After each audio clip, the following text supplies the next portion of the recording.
Bonjour à tous et bienvenue sur Caro Magic Books. Je vous retrouve aujourd'hui pour vous faire mon book haul du mois de mars. Alors qui sera moins apocalyptique que les 2 mois précédents parce que il y avait moins d'offres sur les sites d'occasion, donc j'ai moins acheté. Parce que j'essaie de faire attention et aussi parce que j'ai reçu moins de services presse. Alors je ne sais pas s'il y en a, oui, je pense qu'il y en a moins, mais, parce qu'il y a un mais. Voilà. L'autre jour, je me suis dit, je vais essayer de faire du rangement en bas dans mes livres, parce que j'ai des livres au sous-sol, tellement j'en ai partout. Et je vois un carton, j'ai des cartons où j'ai mis des livres que je vais, soit qu'il faut que je range, soit qu'il faut que je vende. Mais ce carton-là, je dis, tiens, ça doit encore être un carton de livres à vendre.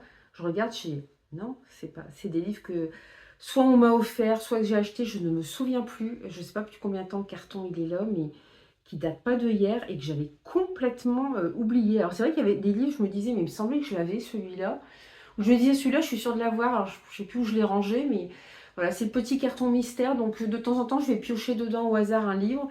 Voilà, alors je le présenterai à part parce que je ne sais plus si ce sont des cadeaux, des achats que j'ai faits, je ne me souviens plus, c'est voilà, c'est assez mélangé.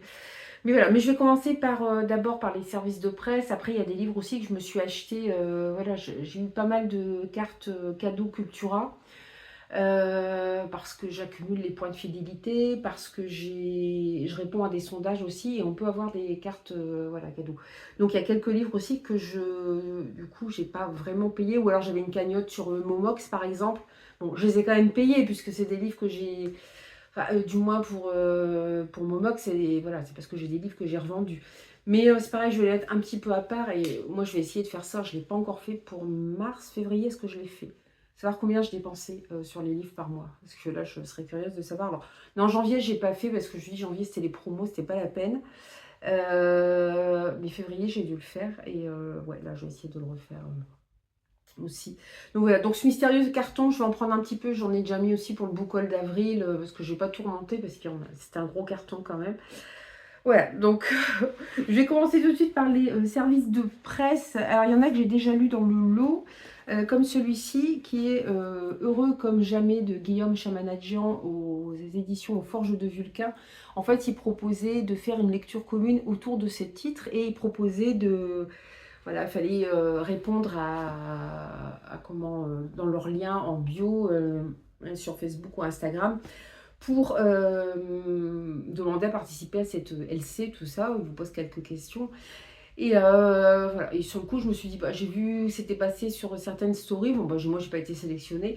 En fait, j'ai encore eu des problèmes avec ma messagerie mail, donc ils n'ont pas réussi à me joindre par mail.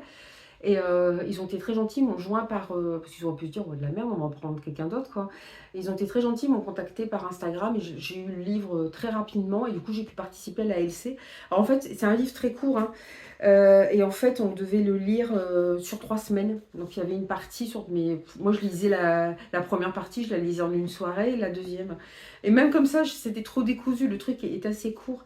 Et ce qui est bien, c'est que ça peut être lu, c'est de la SF complètement abordable et ça peut être lu par n'importe qui, même si vous n'êtes pas fanat de SF, parce que là, on suit le vaisseau spatial qui s'appelle le Space Dragon. Alors, il a quitté la Terre, puisque la Terre est devenue invivable, avec que des gens très riches. Alors, normalement, c'était des gens qui étaient censés avoir apporté quelque chose au vaisseau et surtout à un satellite qu'ils sont en train de terraformer, hein. C'est un milliardaire qui a mis ça en place. Qui a mis le vaisseau spatial en place, qui a mis, voilà, qui a commencé à terraformer une lune aussi, enfin un satellite aussi. Et ils doivent se réfugier là-bas. Sauf qu'on se rend compte que c'est pas que les plus riches, enfin, c'est pas que les gens les plus intelligents, non, c'est les plus riches. C'était ceux qui étaient capables de s'acheter un billet. Et on va suivre tout ça par le biais de Noah. Alors, elle et son père sont les seuls pauvres, on va dire, du truc, puisqu'il leur fallait un ingénieur. Et lui a accepté à condition de pouvoir emmener sa fille. Puis là, bah, ça fait quand même quelques années qu'ils sont dans l'espace. Et Noah grandit, il lui a appris le métier. Et surtout, son père est atteint d'une sclérose en plaques. Donc, il peut de moins en moins se déplacer. Et voilà, donc elle va vérifier. Elle est accompagnée d'une IA. Ils ont tous une IA. Alors, les IA, l'IA de son père, c'est Beans. Alors, c'est tous Beans, B-I-N-S, et un numéro derrière. Lui, c'est Beans, Al, je sais plus. C'est une référence à... En fait, c'est bourré de références pop culture. C'est une référence à l'ordinateur HAL qu'on a dans 2001, l'Odyssée de l'espace, hein. Si vous avez vu le film ou lu le livre, hein, vous savez qu'il pète complètement un plomb d'ailleurs cet ordinateur. Et elle est accompagnée de Beans 42. Alors 42, un clin d'œil à la série de Douglas Adams, le guide du voyageur galactique. Donc c'est très rigolo. Alors j'ai jamais lu les livres, j'ai vu une adaptation ciné, mais j'ai jamais lu les livres. Voilà, ça doit être assez drôle. Voilà, c'est plein de références pop comme ça que j'ai beaucoup aimé. Il y a plein de musique aussi dedans, Beans notamment, met de la musique. Mais on se rend compte que Beans, il fait des choses, enfin Noah lui demande des choses, il va un petit peu au-delà de ce qu'elle lui demande. Alors on va effectivement, on va parler de IA, mais d'une façon assez particulière. On va pas voir l'IA sous le prisme voilà, sur un prisme négatif, mais sous quelque chose de différent qui a pris forme à l'intérieur de cette IA en fait. Ça reste encore mystérieux, j'aurais voulu en savoir un petit peu plus moi d'ailleurs sur cette entité hein, voilà, qui prend la parole à travers Beans 42 et qui est un super compagnon pour Noah. Et puis voilà, puis alors Noah déjà elle se retrouve, elle tombe sur une jeune fille de son âge qui se balade alors qu'elle n'a pas le droit de se balader ou c'est la partie pour, voilà, pour les réparations du vaisseau. Il y a une vieille riche, en fait c'est son mari qui a fait fortune et il est décédé, mais elle l'embête parce qu'il y a son percolateur qui ne va plus et elle veut du café en grains. En fait, elle n'a pas rempli son percolateur, elle est imbuvable. Et puis surtout, on fait la connaissance du conseil qui forme voilà, le mini-gouvernement de ce vaisseau. C'est une horreur. C'est une horreur. Ce sont des gens ultra riches. Alors, je pense qu'il y a clairement des références aussi au président des États-Unis et à Elon Musk. Il ne faut pas se le cacher. Voilà, je pense que c'est des références directes. Et en fait, ces gens-là, ils ont détruit la planète. Ils se sont barrés en laissant tous les milliards d'êtres humains derrière eux. Puis démerdez-vous. Et voilà, et donc ils vont vers cette lune qui doit être terraformée, qui ne l'est pas encore, et ils reçoivent un message de la Terre disant qu'ils ont trouvé le moyen de rendre la Terre vivable. Et ils leur proposent de revenir parce qu'ils ont des connaissances et des choses dans leur vaisseau dont les terriens ont besoin. Et pour cela, ils sont prêts même à les amnistier parce que pour la plupart, il y a un nouveau crime qui a été... enfin, une nouvelle condamnation qui a été mise en place, c'est crime contre le climat, je ne sais plus exactement, parce qu'il y en a dans l'eau, par exemple, ils ont abusé voilà, du gaz de schiste, hein, ils ont retiré du gaz de schiste, ce qui fait que, par exemple, l'Amérique du Nord et une partie de l'Amérique centrale, il y a eu des séismes et tout, il y a eu des millions de morts, et c'est devenu complètement invivable. Et il n'y en a pas un seul qui est très clair là-dedans. Donc ils ont bien fini de détruire la planète, puis ils ont laissé tous les terriens derrière eux. C'est vraiment, je vous jure, vous allez adorer les détester. C'est vraiment les riches dans toute leur splendeur, c'est-à-dire tout leur est dû. Voilà, puis eux, ils méritent de vivre, pas les autres. Alors, ils sont embêtés. Alors, celui qui a créé le vaisseau, il est embêté parce que lui, il ne veut pas retourner sur Terre. Il se demande si c'est pas une IA qui enverrait ce message. Sauf qu'en faisant des recherches, ils ont des moyens aussi, Noah notamment. Il lui demande d'analyser le message. Elle ne voit pas de traces d'IA dedans. Et puis les autres, du coup, en plus, ils sont amnistiés. Ils ont envie de retourner sur Terre. Donc, ça va ficher un gros bazar au sein du vaisseau. Donc, on n'est pas vraiment... Alors, oui, on a des IA, mais... surtout Beans 42, mais vraiment c'est plus ce qu'elle représente et l'aide qu'elle apporte à Noah. Et puis c'est très drôle en fait. C'est très drôle parce que vous voyez les riches, mais dans toute leur splendeur égoïste. Voilà, il n'y a que. Ils en ont rien à fiche des autres, ils en ont rien à fiche d'avoir tout détruit. Et on voit que malgré tout ce qui s'est passé, leur comportement ne change pas. Ils sont d'un égoïsme, c'est même plus de l'égoïsme à ce niveau-là, je ne sais pas comment on peut appeler ça. C'est horrible. Et franchement, vous allez adorer les détester. Et Noah, à côté de ça, son père sont des personnages vraiment adorables. Beans 42 est très marrant. Et puis voilà, il apporte aussi une certaine chose dans le récit. Donc même si vous n'aimez pas la SF, en fait, c'est une satire quoi, de ces riches qui exploitent la terre à tout va. Et puis évidemment, le jour où il n'y aura plus rien à exploiter, où la terre sera détruite, s'ils peuvent se barrer, ils vont se barrer ou ils vont se mettre dans des bunkers. Ça, j'ai déjà vu aussi dans des romans de SF. Voilà. Ils sont dans des espèces de bunkers ou sous terre, ils sont à l'abri, ils ont tout le confort. Voilà. Et puis vous êtes comme des cons sur terre à essayer de survivre, quoi, si vous n'êtes pas mort déjà avant. Donc c'est vraiment, voilà, c'est vraiment un pavé contre ces gens qui se croient tout permis. Ils poussent vraiment, même avec le père de Noah, ils poussent. En fait, ils pourraient soigner sa sclérose en plaques. On est dans le futur, on a trouvé des moyens ils en ont rien à péter. Hein. Ils vont pas se précipiter pour aider le père de Noah. Hein. Ils en ont rien à foutre. De toute façon, c'est le petit peuple, donc on s'en fiche complètement. Donc franchement, même si vous n'aimez pas la SF, je vous le conseille vraiment fortement. J'ai lu aussi Fragment d'un dieu mourant de Jonathan Brichy. Alors, je ne sais pas si ça se prononce comme ça. C'est dans la collection Nagori. C'est la collection de novellas de Actu SF qui se lit très très vite. C'est une très belle histoire d'amour en fait. On est dans un monde où il y a eu une déesse, elle a eu des enfants et puis ces enfants n'ont pas survécu. C'est ce qui nous expliquait à la fin. Bon, il y aura d'autres choses qui vont se débloquer au fur et à mesure du récit. Et, euh, et ses enfants mouraient les uns après les autres, donc elle a décidé qu'elle se ferait aider par un être humain pour gouverner pour diriger le monde des humains. Et à chaque fois, elle choisit un ou une élue. Mais le problème, c'est que le temps, la météo, le climat est en raccord avec la personne qui est élue roi ou reine. Et par exemple, on a l'exemple d'une reine. En fait, d'ailleurs, je ne comprends pas pourquoi la déesse l'a choisie. Cette jeune femme, quand elle l'a choisie, elle avait perdu toute sa famille. Elle avait déjà perdu toute sa famille quand elle a été élue. Donc évidemment, elle était malheureuse. Donc ça s'est ressenti sur le climat, c'est-à-dire que là on le voit aussi, vous avez plus que des nuages gris, vous arrivez à des nuits qui sont quasi éternelles, donc il n'y a plus de soleil, il n'y a plus que des tempêtes, donc les récoltes, parce on est quand même dans un univers assez médiéval, donc il n'y a plus de récoltes, donc les gens meurent de faim, et d'ailleurs, et cette reine, on pense qu'elle a certainement été empoisonnée, assassinée, pour mettre un autre élu sur le trône. Et là, c'est un jeune homme qui est choisi. On suit aussi un autre, on n'a pas leur prénom, hein, mais un autre jeune homme qui lui a été embauché comme garde royal. En fait, les enfants orphelins, ils sont mis, pour devenir, dans des académies pour devenir garde. Alors, on dirait c'est dur, mais en même temps, on est dans un monde, aux inspirations médiévales, et au moins, ils ont un toit sur la tête, ils ont de la nourriture, et bon, c'est déjà ça. Et quand il croise le regard de son nouveau roi, il tombe instantanément amoureux, et cet amour va lui être rendu par le roi. C'est pas la première fois que ça arrive, donc ça ne pose aucun problème qu'un garde et le roi lui-même puissent avoir une liaison, sauf que là, on suit le garde, et le garde est en train de chercher, il veut retrouver la déesse parce que son roi va très mal. Et du coup, ça se ressent encore une fois sur le climat, les récoltes sont mauvaises et ça commence à gronder au niveau du peuple.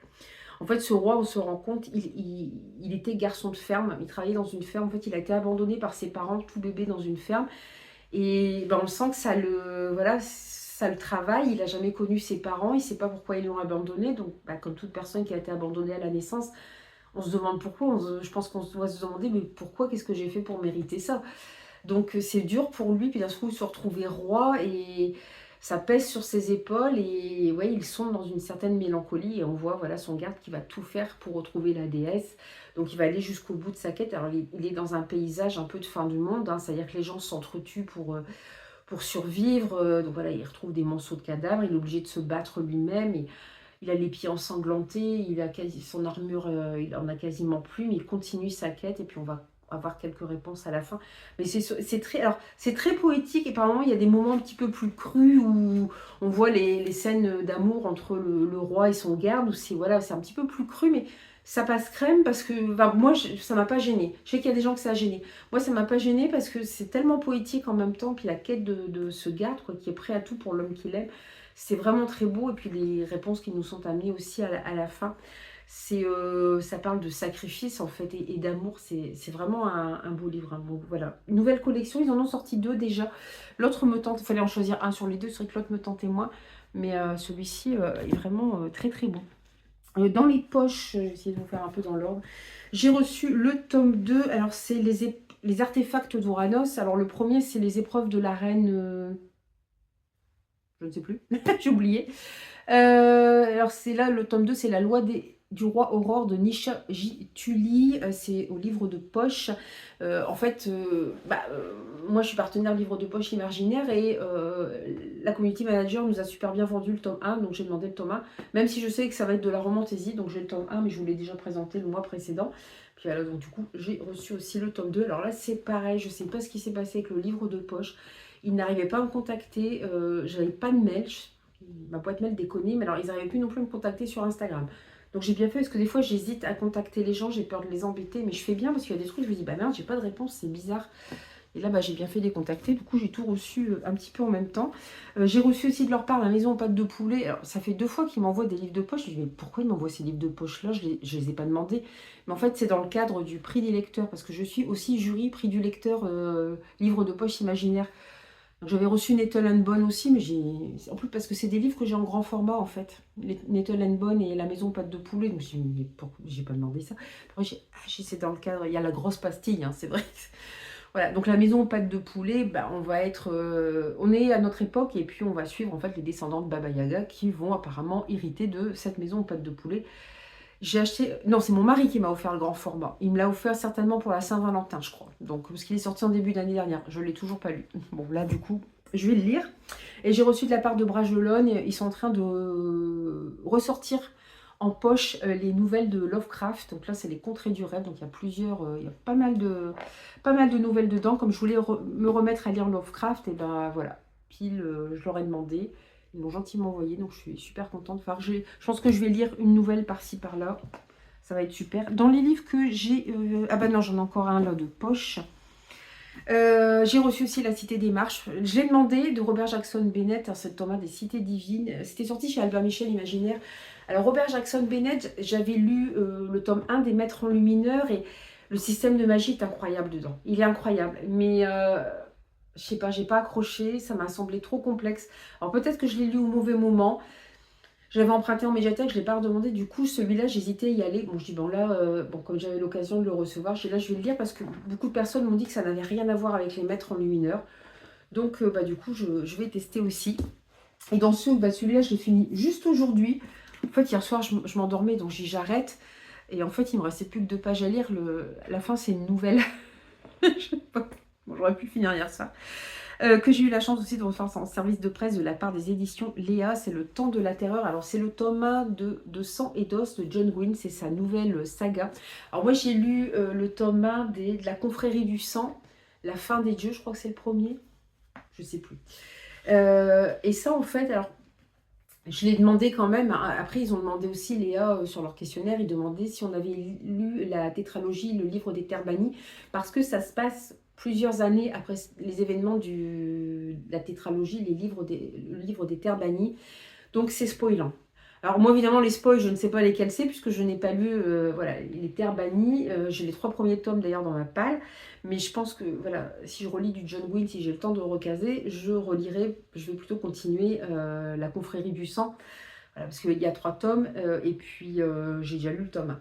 Voilà, en tout cas, je peux vous dire que je me suis encore régalée avec John Gwynne. Alors c'est toujours avec des influences assez scandinaves, nordiques. John Gwynne aime bien se déguiser en viking, hein, il fait même avec ses fils.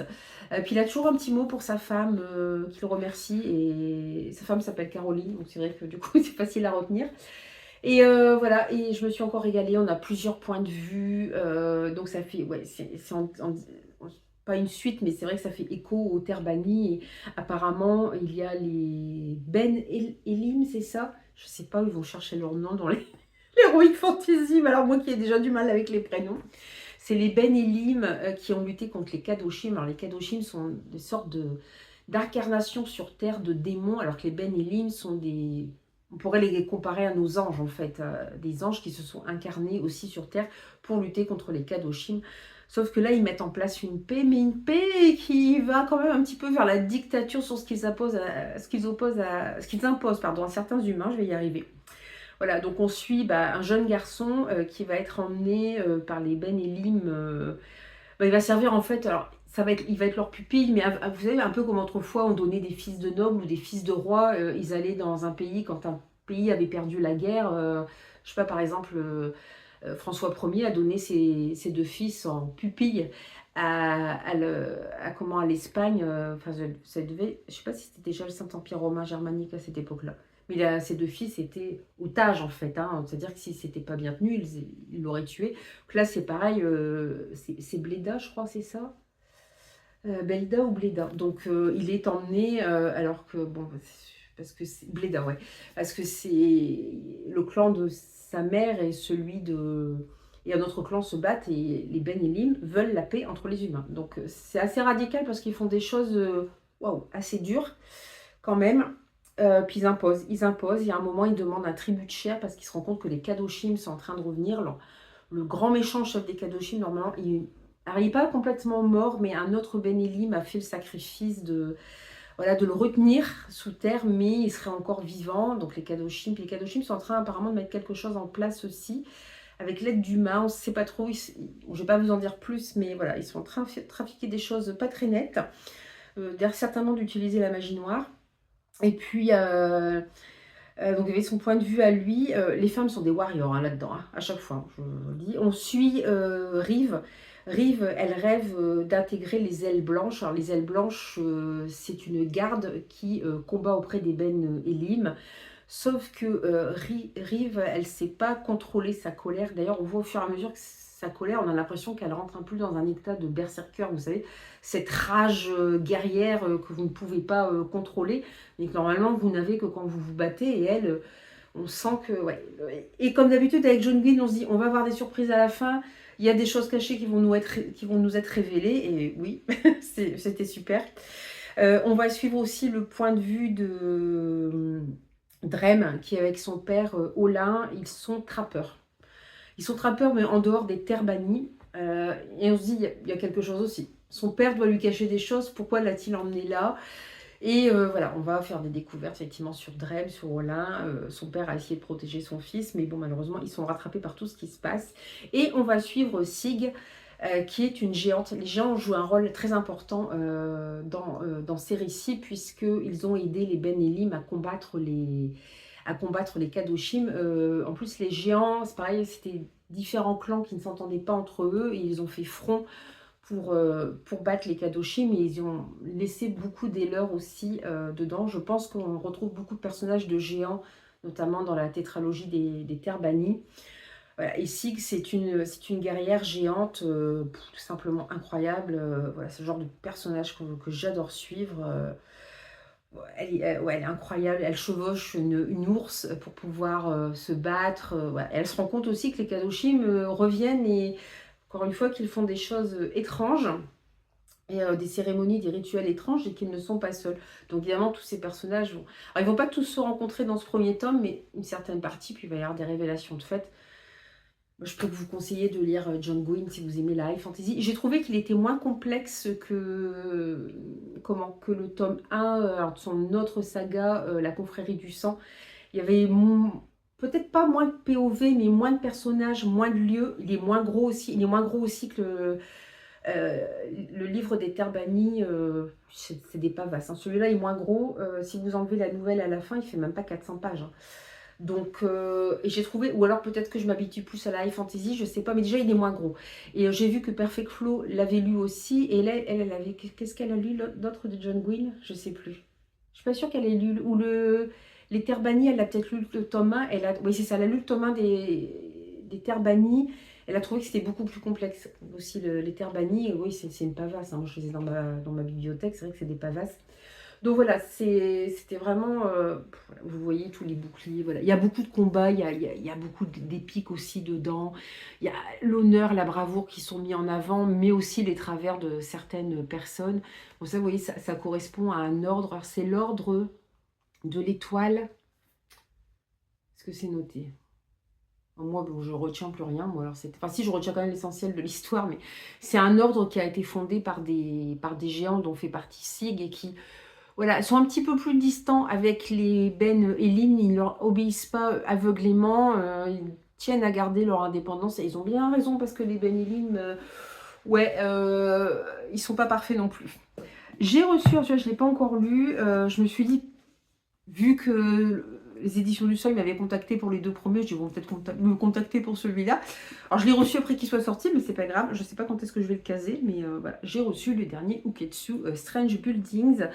Voilà, donc Uketsu, c'est lui, c'est le phénomène, c'est l'auteur d'horreur japonais par excellence en ce moment. Alors, c'est de l'horreur, il n'y a pas de fantastique dedans. J'ai lu Strange Pictures et Strange House, il n'y a pas de fantastique, hein. C'est plus de l'horreur humaine, du suspense psychologique, limite horrifique, mais voilà. Et là, c'est... Alors, en fait, dans Strange Pictures... Les personnages analysent des images, des dessins. Dans Strange Houses, ils analysent notamment un plan de maison en particulier, mais plusieurs. Et là, Ukitsu, il dit, alors je ne sais pas si c'est vrai parce qu'il apparaît toujours comme ça, avec son masque, son col roulé, il déforme même sa voix. Et il dit que, après avoir écrit Strange Houses, tout ça, il a reçu plein de plans de maisons que des gens lui ont envoyés. Et il essaie de résoudre, vous voyez, c'est plein de plans de maisons. Et il essaie de résoudre ses affaires. Alors, est-ce qu'il a vraiment reçu? Je ne sais pas, parce que je pense qu'il joue beaucoup sur le mystère. Je ne sais pas si c'est vrai, mais voilà. Alors, je sais que certains ont dit que c'était un peu tiré par les cheveux. C'est un petit peu le cas de Strange Houses. Strange Pictures, j'ai pas trouvé, mais Strange House, c'est vrai que c'était un peu tiré par les cheveux par moments, mais n'empêche que le plaisir est là de lire Uketsu, puis de se plonger, puis de se dire, attends, il y a un truc dans le plan, là, qu'est-ce qui est pas normal, qu'est-ce qui est étrange. Bon, voilà, déjà, on voit déjà un peu sur la couverture, bon, il y a des choses un petit peu étranges avec les personnages qui sont placés d'une drôle de façon. Voilà, donc j'avoue que j'étais très contente de le recevoir en service de presse. Celui-ci, je l'ai reçu lors d'une masse christique Babelio. Alors normalement, c'est des documentaires, mais celui-ci, c'est un roman. Je ne comprends pas... je lis en même temps. Je connais pas cette maison d'édition, c'est le Compas dans l'œil, collection Les Gregors. Ou alors c'est Les Gregors et je ne sais pas trop. C'est Les Gardiens de la connaissance, tome 1, la première pierre de Philippe Bouchini. Mais je ne connais pas du tout. Alors, c'est les anciens États-nations ont disparu, remplacés par des cités-États dirigées par des méga-corporations omnipotentes. Au cœur de Néolutes, vitrine technologie d'Omniacorp, chaque pensée, chaque émotion, chaque souvenir est surveillé et régulé par l'IA Aurora et les implants appelés modérateurs cérébraux. Dans ce monde où la vérité n'est qu'un mirage manipulé, Emma et Camille découvrent une fissure dans le système. Une brèche qui les conduit sur les traces de leurs parents disparus et d'un héritage enfoui depuis des générations. Celui des veilleurs, gardiens d'un savoir ancestral capable de défier l'ordre établi. Bon, je l'ai pris parce qu'effectivement, pour moi, c'est plus de la SF. C'est vrai que ça va pas être trop philosophique. Il est très court en plus, donc je ne vais pas tarder à le lire parce que je ne sais pas depuis combien de temps je l'ai. Je failli me faire avoir, il y a un livre, je me dis, ah merde. Il me restait plus que 5 jours pour le lire. Je pensais qu'il me restait encore 1 ou 2 semaines, moi. Pas du tout. Heureusement que j'ai vérifié. D'ailleurs, ce livre, je crois que je l'ai reçu en mars, mais je l'ai rangé parce que je l'ai déjà chroniqué et tout. Je vous l'ai présenté aussi dans un reading vlog que j'ai commencé. Du coup, je ne l'ai pas là, je vous mettrai la vignette. C'est Mourir de foi de Maxime Girardot, où là, on suit un tueur en série un petit peu particulier. Alors, l'auteur se projette en juin 2026, donc quelques mois en avance, en pleine Coupe du Monde, qui a lieu en France. Donc voilà, moi je ne savais pas qu'il y avait la Coupe du Monde du foot cette année.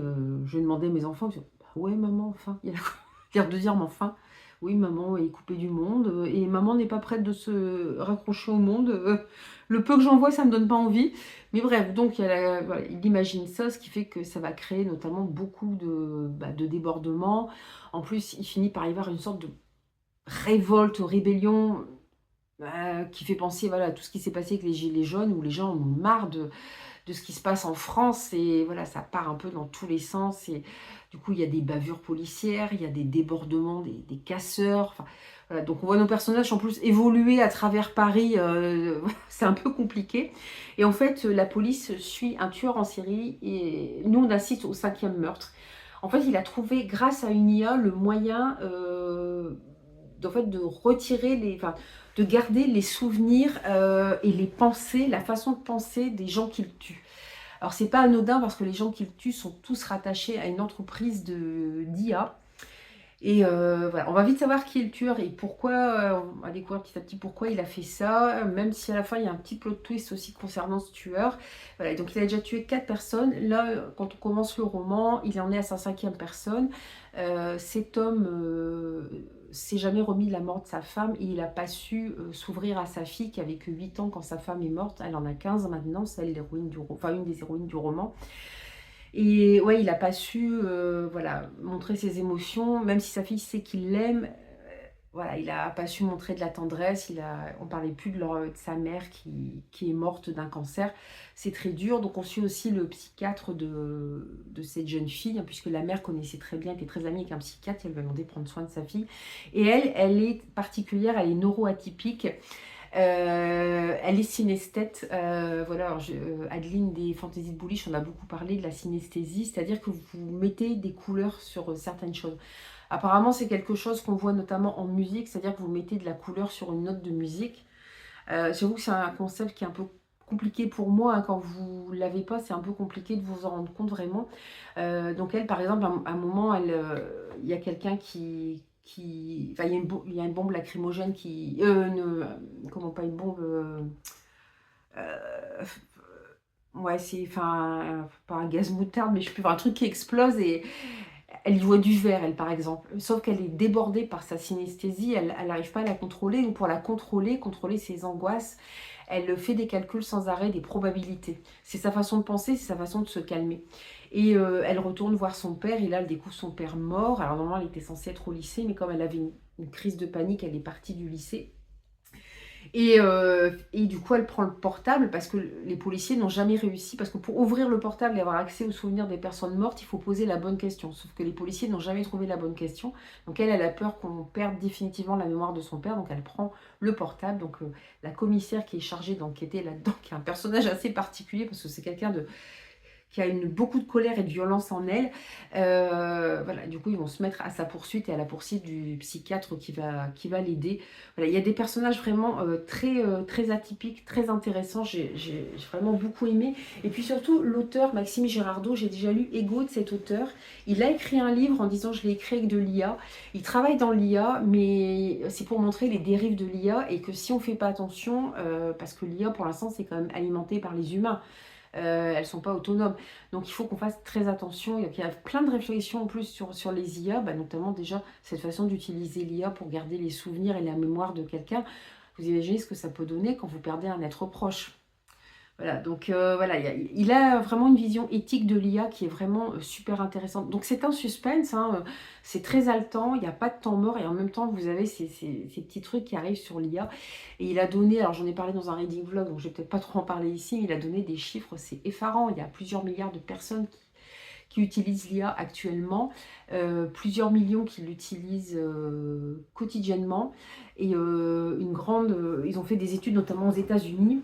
Il y a un pourcentage quand même assez alarmant de jeunes qui utilisent l'IA. Alors pas seulement pour les aider à faire leurs devoirs ou des choses comme ça, mais qui s'en servent comme copain ou copine, quelqu'un à qui se confier. Et c'est vrai qu'on est dans un monde où c'est tellement compliqué les relations humaines que je comprends qu'ils cherchent refuge là-dedans.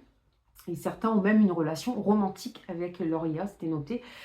Sachant que tout ce qui se passe aux États-Unis finit par arriver en Europe et en France, voilà, ça va aussi nous tomber dessus. C'est intéressant parce que de toute façon, l'IA, voilà, c'est trop avancé.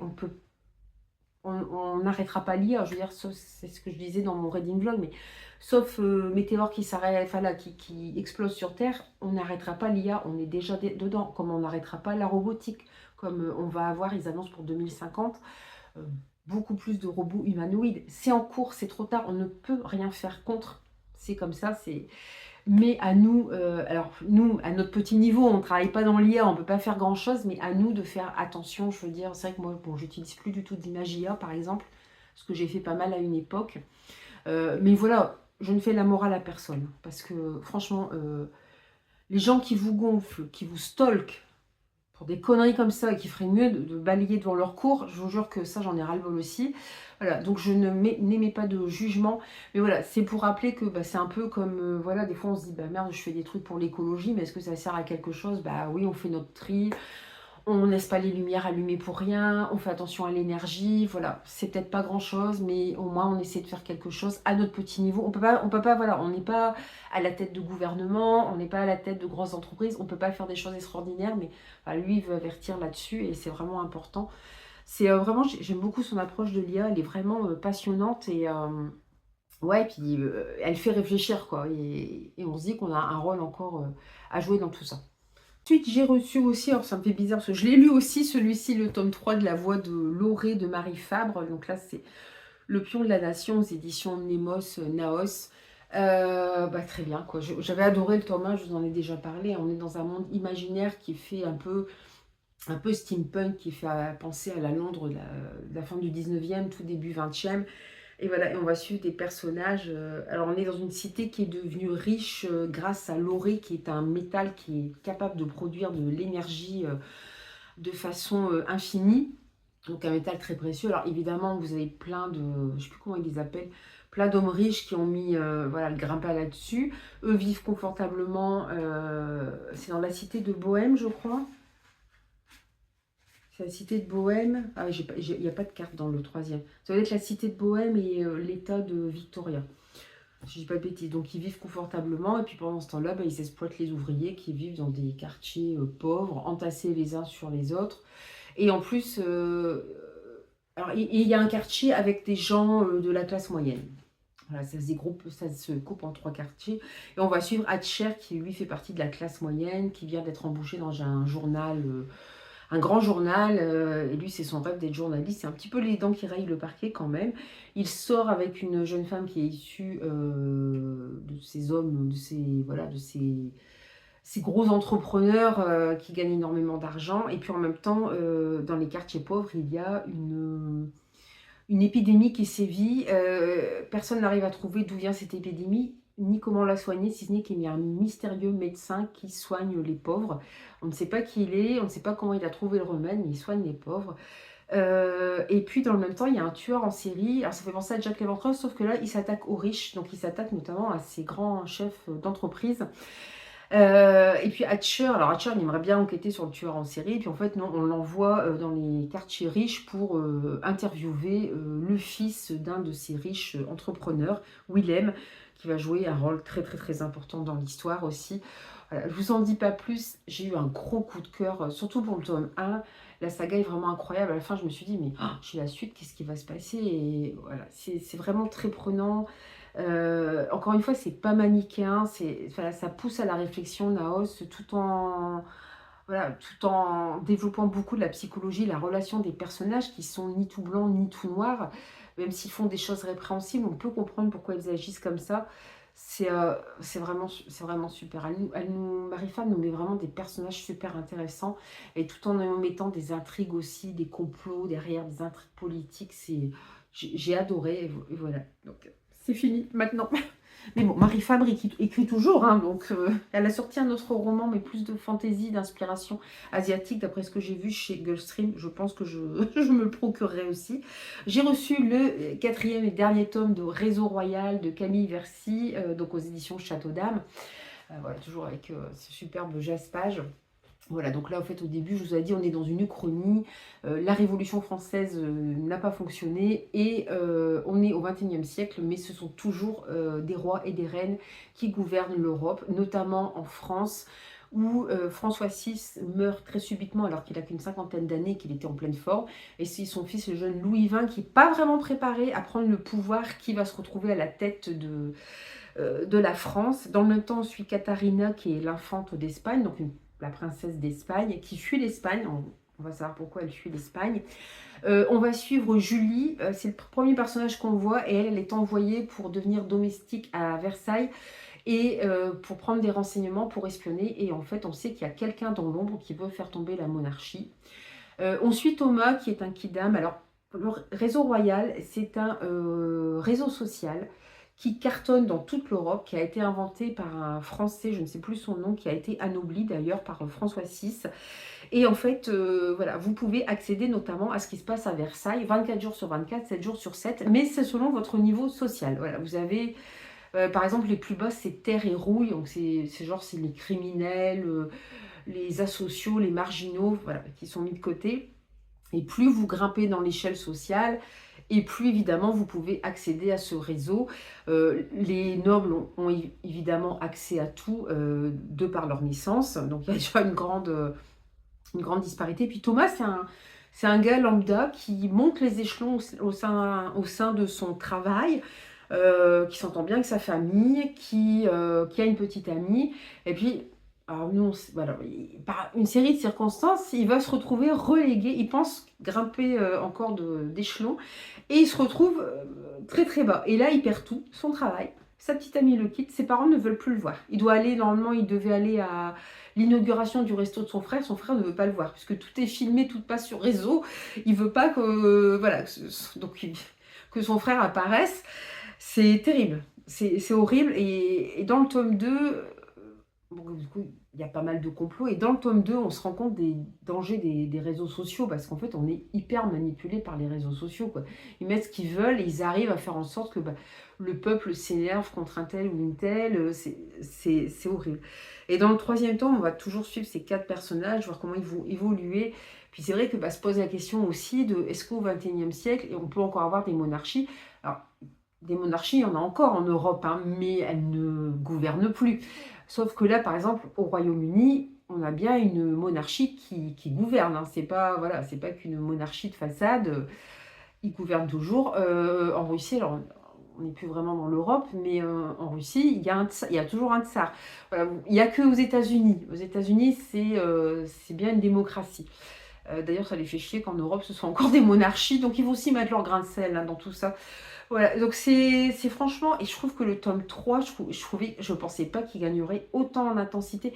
Alors ça a l'air comme ça de trucs de romance, non, c'est pas, c'est une uchronie et on suit ces 4 personnages. Oui, il y a un petit peu de romance, mais lisez pas ça pour lire de la romance. Et je vous conseille si vous aimez les uchronies et si vous aimez voilà, les questions sur la monarchie, parce que ça reste une monarchie absolue avec droit de vie et de mort sur les sujets. En même temps, ce que on peut encore à notre époque supporter des monarchies absolues comme ça, ce qui serait pas temps de passer à des démocraties ou comment on appelle ça, des monarchies constitutionnelles. Bon, c'est vraiment très intéressant. Alors, à savoir que les 2 premiers tomes vont sortir, ou sont peut-être déjà sortis en avril, là, ils sortent chez Pocket. Alors, ils ont mis chez Pocket Romance. Bon, pour moi, je vous dis, c'est pas une romance. C'est vrai que Louis Vuitton, la première chose qu'il fait, c'est faire revenir son amour de jeunesse avec laquelle il n'a pas le droit de se marier parce qu'elle était en dessous de sa condition.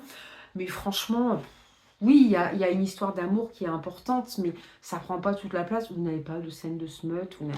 Voilà, pour moi, c'est plutôt, évidemment, voir comment les personnages vont évoluer, comment tout ça va se passer. Mais voilà, en tout cas, je vous conseille. Et là, c'est sorti en poche. Donc, si vous voulez essayer, vous avez une petite hésitation, voilà, n'hésitez pas à découvrir en poche.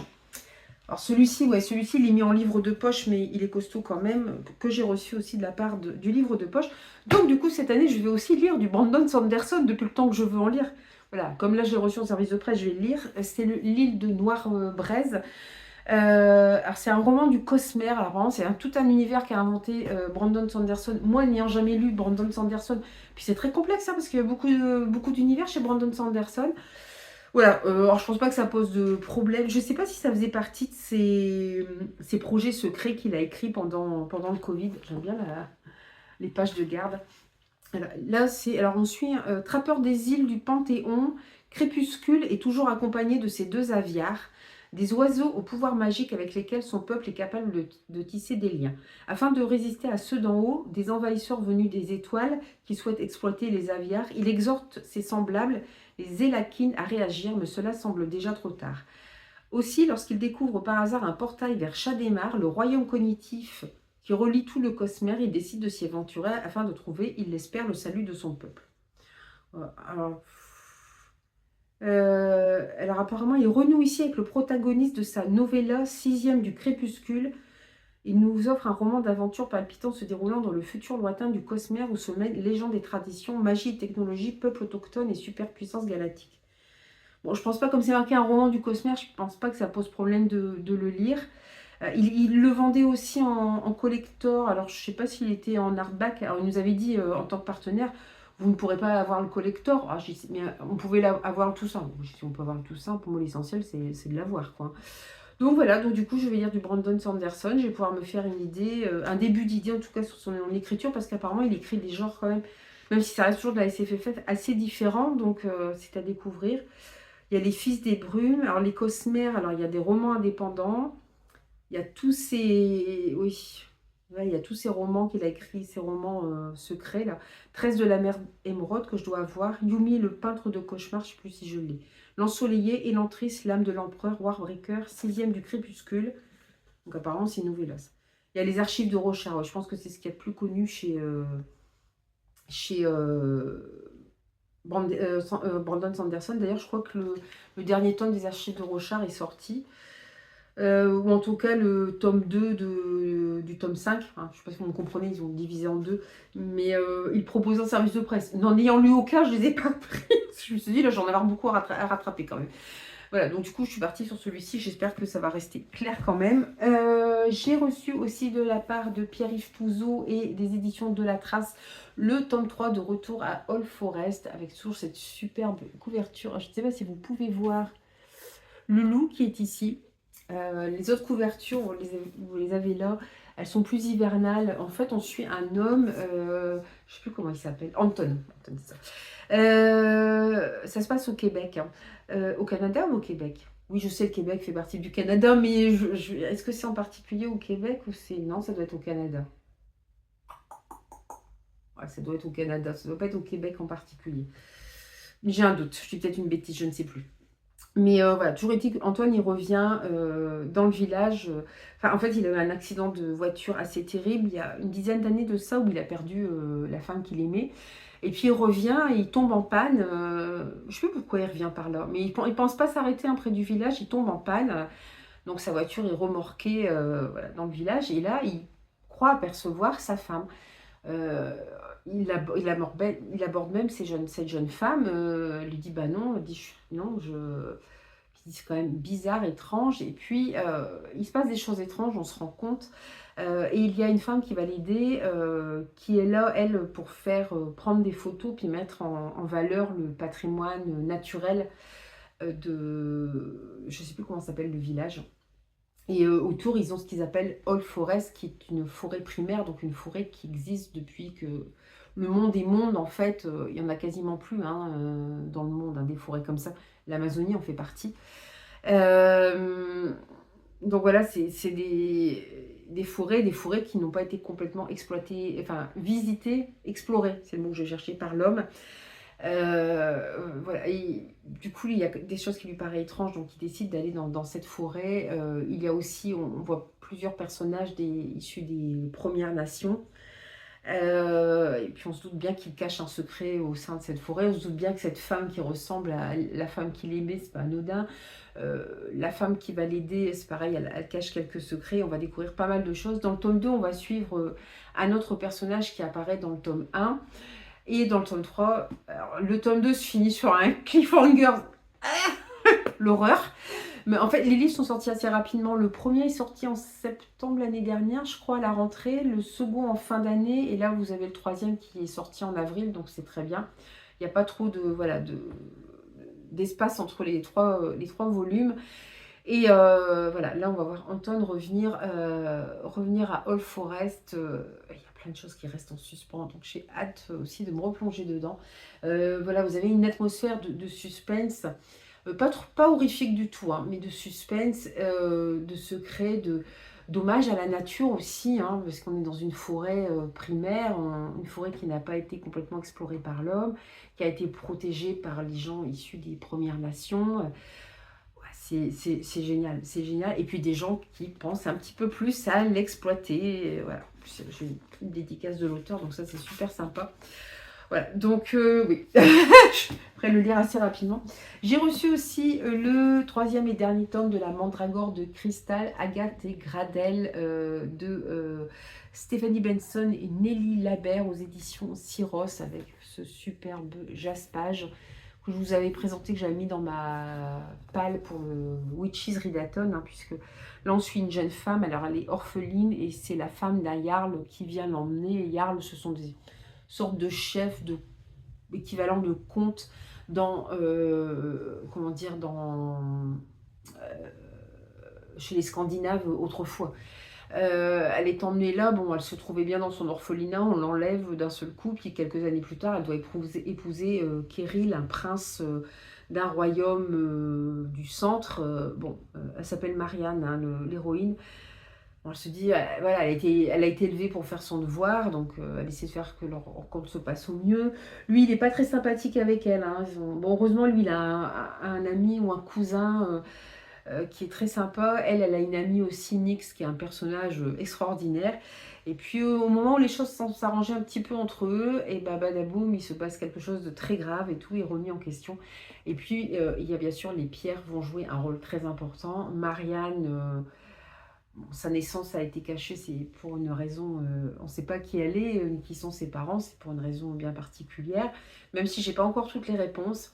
On parle aussi de légendes, notamment d'une reine dont le mari, enfin le roi, son mari, était fou amoureux d'elle et apparemment l'aurait trompée, donc il a fallu enlever son nom de tous les livres, il ne faut plus prononcer son nom. Bon, évidemment, on va apprendre que les choses n'étaient pas aussi simples que ça. C'est vraiment très bien. C'est du young adulte, hein, donc ça se lit très bien. Mais je ne sais pas si vous voyez bien là, on voit une espèce de dragon. Et tous les livres sont comme ça. Je disais donc avant d'être interrompue. Oui, donc voilà, on va suivre Marianne et puis Kirill, voilà, qui vont être séparés, qui vont se retrouver, qui vont devoir partir en quête, voilà, de différentes pierres et de magie, et puis avec cette légende, évidemment, tout ce passé qui est lié à cette reine mystérieuse. C'est vraiment très prenant, moi j'aime beaucoup, c'est vraiment, puis les couvertures sont vraiment superbes. J'ai reçu aussi de la part des éditions du Héron d'Argent avec lesquelles je suis en partenariat cette année, ils nous ont proposé de recevoir un livre des livres plus anciens. Alors c'est des livres, alors c'était selon leur stock, et c'est des livres qui sont censés être abîmés. Je n'ai toujours pas trouvé le défaut du livre. Donc moi j'avais demandé le Féal sans visage, qui, voilà, les ronds d'argent, voilà, ils font des livres aussi comme ça en relié collector, ils sont juste magnifiques. Vous avez une superbe carte à l'intérieur, vous avez toujours un petit mot, merci du Héron d'Argent. Voilà, je ne sais pas où est le défaut dans ce livre, je le trouve magnifique. Et Rakian était autrefois un guerrier impitoyable, mais aujourd'hui, l'ancienne légende de fer et de sang n'est plus qu'une ombre hantée par la mort. Exilé dans un village oublié d'Irédès, il partage sa solitude avec Cariade, une jeune femme au cœur abîmé. Un matin, la guerre frappe sans avertir. Le héros maudit n'a d'autre choix que de reprendre les armes et de faire face aux fantômes de son passé. Quant à Cariade, emportée dans un maelstrom de violence, elle se retrouve à combattre oppresseurs, monstres et amis. Ensemble, ils vont lutter contre un ennemi invisible qui sillonne leur âme pour en trouver les failles, un traître sans visage. Son nom est Atléas. Voilà, c'est très mystérieux, j'avoue que c'est un livre qui me tentait beaucoup. J'ai hésité parce qu'il y en avait plusieurs. Il fallait que le livre ait plus de 6 mois, puis je ne vois pas où est le défaut quand on regarde le jaspage, il est juste magnifique. Et j'ai encore 2 livres de service de presse à vous présenter. Celui-là, bon, il faudra que je retire le macaron après. C'est Voyage léger des éditions Calidor de Naomi Mitchison. Alors Calidor, notamment, ils ressortent des livres de fantaisie qui ont été oubliés, notamment des livres de fantaisie qui ont été écrits au XVIIIe siècle déjà, donc c'est pas si récent que ça la fantaisie. Celui-ci est plus récent, je crois qu'il date des années 50 et c'est un peu du young adulte. C'est pareil, il est très très beau au niveau du jaspage, tout ça, avec ses dragons, il est magnifique. Alors, après avoir été recueillie par les ours des forêts septentrionales, la jeune Ala est rapidement confiée à Hugi, un maître dragon qui l'élève selon les principes de la draconité. Mais le règne de ces créatures ancestrales touche à sa fin et un choix s'impose bientôt à Ala. Vivre tels les dragons, amassant des trésors ou voyager léger. Des lointaines contrées du nord à la cité de Constantinople, elle arpentera le monde, portée par la sagesse des bêtes et la cruauté des hommes. Donc ça date en 1952. Donc celui-là sera peut-être un petit peu moins vieux, mais ils sont très très très très belles aussi leurs éditions. J'adore, elles sont magnifiques. Et un autre que j'ai reçu, c'est Green Book de la part des éditions Nathan de Juliette Bonte, Entre deux ciels. Je ne sais pas s'il y aura plusieurs parties. Je trouve l'objet livre aussi magnifique. À la mort de ses parents, Madeleine, 17 ans, hérite d'un livre écrit dans une langue inconnue.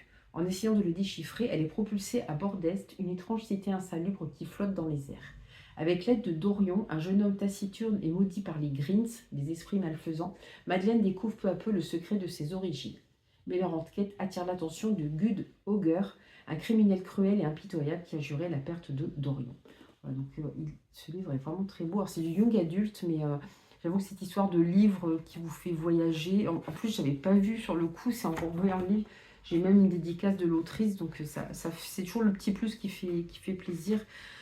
Voilà, j'ai hâte de le commencer aussi, celui-ci, puis je pense qu'il va se lire très très vite. Donc là, je pense que j'ai fait le tour concernant les services de presse. Là, je vais vous montrer, je pense que j'ai retrouvé au fond dans ce carton, ce nouveau carton de découverte. Alors ça, ce sont les livres que j'ai retrouvés au fond du carton mystère. Je vous dis, j'en remonte petit à petit, hein, parce que sinon ça va être... Ah non, je me trompe, il y en a 2, c'est même pas ça. J'en ai remonté que 3. Ah bah, j'ai été sage, j'en ai remonté que 3. Voilà, donc j'ai Celui-là, c'est pareil, c'est plusieurs fois que j'en entends parler. Il me semblait que je l'avais. Et oui, effectivement, je l'avais. C'est Souveraine. Donc là, c'est le tome 1. Je ne sais pas si j'ai les autres tomes. Chez Casterman de Laura Sébastien. Née pour régner, élevée pour trahir. Je crois que c'est trois sœurs qui sont obligées de. Elles sont élevées ouais, pour trahir les hommes qu'elles vont épouser. L'impératrice Margaro façonne ses filles depuis leur naissance. Éduquées dans l'art du mensonge, de la séduction, de la manipulation, Sophronia, Daphné et Béatrice n'ont qu'un objectif: épouser les héritiers des monarchies voisines et pousser les royaumes de Témarin, Frive et Célaria à la guerre afin que Margaro règne seule sur le continent. Sympa la mère, je trouve. Les trois sœurs envoyées en territoire hostile cherchent à s'affranchir de l'emprise machiavélique de leur mère et à être souveraines de leur destin. Mais bousculer le plan de l'impératrice se révélera plus difficile qu'il n'y paraît. Entre intrigue sentimentale et trahison politique, la partie ne fait que commencer. Je crois que c'est Élodie de Ingrid, la lectrice, qui les avait lus, ceux-là, il me semble. Il me semble. Et c'est pour ça que je me disais à chaque fois, mais ça me dit quelque chose, il me semblait les avoir achetés. Bah ouais, effectivement, ouais, mais voilà, au fond du carton. Et bien sûr, celui-ci, entre-temps, je l'ai acheté en poche. Ça me paraissait bizarre parce que je ne le voyais plus dans aucune wishlist. Mais je dis, mais je ne l'ai pas lu ce livre. Ça, j'étais sûre de ne pas l'avoir lu. Mais je me dis, c'est quand même bizarre. Bah oui, bah, je l'ai retrouvé en grand format. C'est Piranèse de Susanna Clark. Donc là, c'est aux éditions Robert Laffont. Ah, c'est très beau à l'intérieur. Ah, donc, c'est là-dedans qu'on suit un personnage, oui, c'est ça. Un personnage qui vit dans une maison où il y a plein de pièces et les pièces ouvrent sur d'autres mondes. Et c'est une fois par semaine, je crois, il rencontre l'autre avec qui il discute. Donc, c'est assez mystérieux. Moi, j'avoue que c'est ces trucs de maison où il se passe des choses étranges. Puis là, pour le coup, c'est des pièces où vous ne savez pas dans quel monde vous allez atterrir. Et on ne sait pas trop ce qu'il fait là. En plus, le personnage de Piranèse. Alors, pourquoi un faune sur la couverture? Je pense que ça a son importance. Donc voilà, du coup, bah, je l'ai en double maintenant puisque je l'ai en poche et en brochet. Donc ça, c'est des livres que vous allez pouvoir, je pense, trouver soit d'occasion, soit en poche, hein, sans souci. Et j'avais acheté aussi la petite boutique au poison de Sarah Penner, c'est chez Faubourg Marigny. J'avais acheté, à un moment, j'avais acheté, ou on m'a offert, je sais plus. Je pense que c'est des achats, ça. Des Faubourg Marigny, il y en avait plusieurs qui me tentaient. Règle 1, le poison ne doit jamais être utilisé pour blesser ou tuer une autre femme. Règle 2, le nom de la meurtrière et celui de sa victime doivent être notés dans les registres de l'apothicairesse. Une froide soirée de février 1791. À l'arrière d'une sombre ruelle londonienne, Nella attend sa prochaine cliente.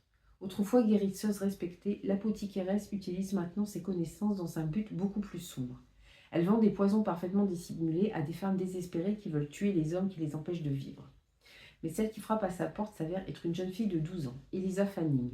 Une amitié improbable va naître entre elles et entraîner une cascade d'événements qui risquent d'exposer toutes les femmes dont le nom est inscrit dans le registre de Nella. De nos jours, à Londres, Caroline Parseval passe son 10e anniversaire de mariage seule, encore sous le choc de l'infidélité de son mari. Lorsqu'elle découvre sur les bords de la Tamise une vieille folle d'apothicaire, elle ne peut s'empêcher de faire des recherches et va découvrir une affaire qui a hanté Londres 2 siècles auparavant. L'apothicaire tueuse en série. Alors qu'elle poursuit ses investigations, la vie de Caroline va heurter celle de Nella et d'Elisa. Tout le monde n'y survivra pas. Voilà. Ça a l'air très mystérieux, c'est une histoire de femme et la condition féminine autrefois, donc j'avoue que ça m'intéressait beaucoup. Couverture superbe. Celui-là, je crois qu'il est sorti en poche, vous pouvez le trouver sans souci. Et j'ai oublié de vous montrer les livres aussi qu'on m'a offert. Ouais, je vais vous les montrer aussi. Là, j'en ai 3. Là, c'est pas du carton, ils sont un peu plus récents, celui-là. J'ai Meurtre et préjugés de Laurie Forêt de Erol Roman. Alors, évidemment, je l'ai pris parce que c'est une référence à Meurtre et préjugés. Après 10 années à Londres, Bess emménage à Abbeyfield, un petit village des Cotswolds, pour s'offrir la vie douce dont elle a toujours rêvé. L'ancienne working world du monde de la finance est fin prête à y ouvrir une librairie salon de thé en hommage à son écrivaine favorite, Jane Austen. Mais à 2 semaines de l'inauguration, tout bascule. L'une des habitantes du village, Evie Smith, est retrouvée morte dans l'arrière-boutique de la librairie. Pire, on apprend que lors de sa dernière apparition au pub du coin, Evie s'est publiquement opposée à l'ouverture de la librairie. Autrement dit, tout désigne Bess comme la coupable idéale. Bess n'a plus le choix. Avec l'aide de sa tante, férue de polar et de ses meilleurs amis aussi excentriques que perspicaces, elle doit démasquer le tueur si elle ne veut pas voir son rêve s'écrouler avant d'avoir pu le concrétiser, quitte à se mettre en danger pour y arriver. Je pense qu'on est dans du Cozy Mystery. Alors, c'est un tome 1 en plus. Voilà. Bon, j'avoue que ça me tentait beaucoup. Puis j'aime bien les Cozy Mystery, même si malheureusement, j'ai plus trop le temps d'en lire. Mais j'aime bien. C'est assez doux quand même si on parle de meurtre quand même. Mais non, c'est très sympa. Puis là, bon, référence à Jane Austen et tout. C'est vrai que je peux. Enfin, c'était un beau cadeau. Un peu dans le même genre, je pense que c'est pareil. On va être un peu dans du Cozy Mystery, c'est les mystères de Byton Cove. Le premier tome, c'est Un secret à déterrer de Laetitia Sévis. C'est aux éditions Antelion, que je ne connais pas. Ah, par contre, ça, j'ai vu, c'était classé en young adulte. Bon, je sais pas trop, même si c'est un Cozy Mystery. Après le décès de sa grand-mère, Ruby, française de 20 ans, emménage à Byton Cove, une petite ville du Massachusetts, dans laquelle son aïeul a vécu des décennies plus tôt. Là-bas, Ruby compte étudier, mais aussi honorer la dernière requête de celle qui l'a élevée. Déposer un médaillon sur la tombe d'une certaine Emily Nolan. Très vite, Ruby découvre que ce nom est loin d'être méconnu. Emily Nolan est au cœur d'une affaire de meurtre non résolue. Mais que s'est-il passé 60 ans auparavant? Aidée de ses nouveaux amis, membres du club international, et de Charles, étudiant en histoire, Ruby est prête à tout pour déterrer les secrets bien gardés de Byton Cove. Quel est le prix de la vérité? Alors, je ne sais pas pourquoi ils l'ont mis en young adulte dans les chez Cultura par exemple, parce qu'il y a le tome 2 qui est sorti déjà, qui a une couverture plutôt bleue. Là, c'est vrai que ça fait un peu automnal. Je ne comprends pas parce que, certes, c'est du Cozy Mystery, du Cozy Murder, donc c'est sûr que c'est pas un thriller où vous avez du sang qui va gicler partout ou des crimes atroces, mais quand même, l'héroïne a 20 ans, donc je sais pas, c'est un peu étrange. Il est pas très cher, il est à 17,95 €, mais bon, voilà. En tout cas, je le voulais, ces deux-là, je les voulais, ça me tentait beaucoup. Et celui-ci, je l'ai vu passer sur Bookstagram, c'est pareil, on me l'a offert, il me tente beaucoup, c'est aux éditions du Gros Caillou. D'ailleurs, ils ont complètement changé leur charte graphique, c'est plus du tout la même. C'est les fantômes de Bascalette de Yann Botrel. Alors, je pense qu'il y a un mélange un peu de fantastique. En tout cas, on va être à la frontière du fantastique. Adrian Carl est contraint d'assurer la défense de Robert Armstrong, un homme d'affaires américain accusé d'avoir assassiné sa femme, une ancienne star du petit écran. En échange de ses services, Adrien recevra 1 million d'euros. La seule condition, ne pas quitter l'île où Armstrong vit. Mais à mesure que le procès approche, d'étranges phénomènes se produisent autour de lui. Adrien, pourtant rationnel, va devoir lutter pour ne pas sombrer dans la folie. Un polar ésotérique, c'est marqué, qui vous fera frissonner à chaque page. Donc moi j'avoue, voilà, une île isolée, une maison isolée, avec beaucoup de suspense, des phénomènes étranges. Ça fait très longtemps que je le voulais aussi, celui-ci. Donc maintenant, ils ont complètement changé leur charte graphique. Je trouve un peu, c'est coloré maintenant leur couverture, ce que je trouve un peu dommage parce que au moins on les repérait tout de suite avec cette charte graphique là. Mais bon. Ensuite, je vais vous montrer. Alors, c'est des livres que j'ai achetés, mais que j'ai achetés avec des cartes cadeaux. Donc, c'est pareil, je vais vous les présenter aussi. J'en ai 3 que j'ai acheté chez Cultura avec des cartes cadeaux. Alors après, c'est pareil, chez Momox, j'avais une cagnotte. Donc, il y a une partie qui a été payée aussi par la cagnotte. Mais bon, je ne sais plus lesquelles. Donc, je vais faire simple.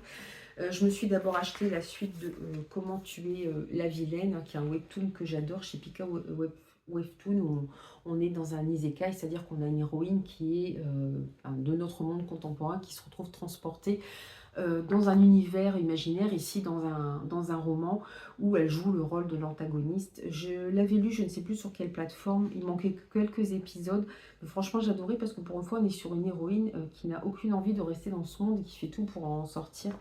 Et puis, le corps dans lequel elle est entrée, c'est cette jeune femme. Et cette jeune femme doit épouser le prince héritier. Elle en est folle amoureuse. Puis elle a toujours été élevée voilà, pour épouser le prince. Sauf que lui, il n'a que du mépris pour elle, pour les sentiments qu'elle a pour lui. Et lui est amoureux d'une jeune femme qui est issue de la noblesse déchue, puisque sa famille a trahi l'Empire. Mais voilà, le prince, il est ignoble, quoi, parce que elle, cette pauvre fille, on l'a élevée pour l'aimer, pour l'épouser, et il en a rien à fiche de ses sentiments, il est affreux avec elle, et on voit qu'elle voilà, la nouvelle qui a intégré le corps ne se laisse pas faire, et ça, c'est vraiment génial, j'aime beaucoup les dessins. Je me suis acheté aussi, du coup, Mâchoire de Monica Ojeda, parce que j'en ai beaucoup entendu parler par Jodie des livres de la crypte, hein. Là, en fait, c'est une jeune femme, Fernanda, une lycéenne qui se retrouve kidnappée par Miss Clara, son ancienne professeure de lettres, alors qui a été harcelée apparemment dans le lycée dans lequel elle travaillait par ses élèves, et qui est aussi hantée par le souvenir de sa mère. Alors c'est marqué thriller psychologique aux accents horrifiques. C'est vrai que Jodie disait que c'était de l'horreur, et bah, quand vous voyez, moi je l'ai trouvé dans la littérature générale chez Cultura, quoi, alors qu'on est quand même plutôt dans l'horrifique, d'après ce que disait Jodie, puis comme elle lit quand même beaucoup d'horreur, je pense que quand elle vous dit que c'est de l'horreur, quoi. Mais ça, c'est ouais, c'est en France, c'est vrai qu'on a un petit peu de mal à classer les livres en horreur ou à leur mettre les couvertures qui correspondraient plus à leur genre. Enfin, je me dis, celui qui s'y attend pas, qui prend ça et puis qui va se retrouver avec un truc horrifique, va pas être déçu. Donc là, ça faisait longtemps que je voulais le lire, que Jodie en parlait, et là, comme il sortait en poche, bah, c'était l'occasion. Et j'ai trouvé chez Cultura d'occasion Lady Hélène, donc le premier tome, Le Club des mauvais jours d'Alison Goodman. Donc là, c'est chez quelle maison d'édition? C'est sorti en grand format, chez Gallimard Jeunesse. Bon, j'ai pas vu forcément que des bons retours, mais voilà, ça me tentait quand même parce qu'on est, je crois qu'on est à la fois dans une société londonienne euh, existante, mais avec de la magie dedans, si je confonds pas, je me demande si je confonds pas avec un autre livre. J'ai un doute. Mais il me semblait qu'il y avait aussi un petit mélange de fantastique dedans, mais je ne sais plus. Bon, en tout cas, je l'ai trouvé à 2,99 € chez Cultura. Puis passé avec voilà, avec le chèque culture, chèque Cultura que j'avais, c'est passé tout seul. Bon, avec tout ça, je ne vous ai toujours pas présenté mes achats, par contre, d'occasion que j'ai pu faire. Mais je crois que je vais arrêter la vidéo, je la reprendrai après parce que là, il faut que j'aille chercher mes enfants. Voilà. Ils sont en stage de foot, mais voilà, les journées sont un petit peu plus courtes parce que le stage de foot est moins étendu dans le temps et du coup, ça me laisse un petit peu moins de temps. Mais du coup, je vous présenterai le reste. Vous ne verrez pas la différence sur la vidéo, mais moi, je vous reprendrai, je pense, demain pour continuer cette vidéo. Hello, je vous retrouve pour la seconde partie du book haul. En fait, il y a 8 jours qui se sont écoulés entre voilà, le début du book haul et la suite. Bon, je pense que je vous raconterai un petit peu tout ce qu'il y a eu un peu dans ma vie ces derniers temps qui fait que j'avais pas trop la tête à tourner. Et bon, rien de grave, hein, mais c'est des choses qui vous perturbent un peu et du coup, vous prenez du retard. Du coup, bah, je n'ai pas fait de vidéo la semaine dernière. Je crois que j'avais besoin aussi de souffler un petit peu. J'ai moins posté aussi que d'habitude sur mon Instagram. Enfin, j'en avais un petit peu besoin. Donc là, je voulais vous montrer les achats que j'ai fait donc, au mois de mars, à commencer par les graphiques. Je suis toujours tentée par les graphiques, les réécritures de Frankenstein en ce moment graphique. Ils en ont beaucoup. Et j'ai pris celle-ci, Frankenstein, ou le Prométhée moderne, donc d'après l'œuvre de Marie Shelley. Et là, c'est de Sergio Asiera. Méritxell Ribas Puigmal. C'est aventurier d'ailleurs. Je ne sais pas si c'est le nom de la maison d'édition. Il y en a un qui tente beaucoup, qui est Au nom du père, je pense, qui va plus loin, qui est vraiment une réinterprétation de Frankenstein. Et voilà. Après, je me suis dit en voyant, est-ce que les dessins vont vraiment me plaire? Je ne sais pas. Et ouais, c'est celle qui s'appelle Frankenstein, le nom du père me tentait beaucoup. Et elle n'était pas chère sur Vinted, j'ai pas pu l'acheter tout de suite. Et puis, bah, elle est partie. Voilà, vous avez les instants de bonheur de Victor Frankenstein avant que tout se termine mal. Donc je pense pas qu'on va être vraiment dans une réinterprétation, ça va plus tenir au dessin. Donc à voir si ça me plaît. Je me suis enfin acheté le Sad Ghost Club depuis le temps que je le voulais. J'ai pris le tome 1 de Liz Meddings, Trouve ta famille d'âme, c'est chez Le Lotus et l'éléphant. En fait, ça parle de gens qui ont des problèmes comme moi. Voilà, je suis quelqu'un d'anxieux. Enfin, j'ai des troubles de l'anxiété. Je sais que ça parle de ça. Ça parle pas du tout de fantômes. Hein, c'est pour montrer voilà des gens qui ont des problèmes d'anxiété. Il y a 2 tomes en tout, j'ai vu et voilà. Bon, j'ai fini par me le prendre. Il y a longtemps, j'hésitais parce que voilà, c'est en noir et blanc. Et puis c'était quand même pas donné. Ouais, 19,95 quand même. Bon, là, je l'ai trouvé évidemment à petit prix. Et du coup, je l'ai pris. Je crois que je me demande s'il passait sur Vinted. Je sais pas. Enfin, en tout cas, il est comme neuf. C'est super. Je me suis acheté le tome 2 de Insomnia. Alors, c'est de Masaya Okazono. J'en ai beaucoup entendu parler. Il est difficilement trouvable parce qu'on ne le trouve plus en neuf. Il faut l'acheter d'occasion.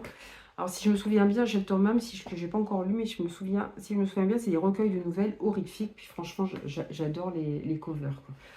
Et puis je me suis pris parce que j'ai commencé à lire les chefs-d'œuvre de Lovecraft repris par Gutanabe. J'ai lu L'Appel de Cthulhu que j'ai adoré. Donc je me suis pris Les Montagnes Hallucinées, le tome 1 que j'ai trouvé d'occasion aussi.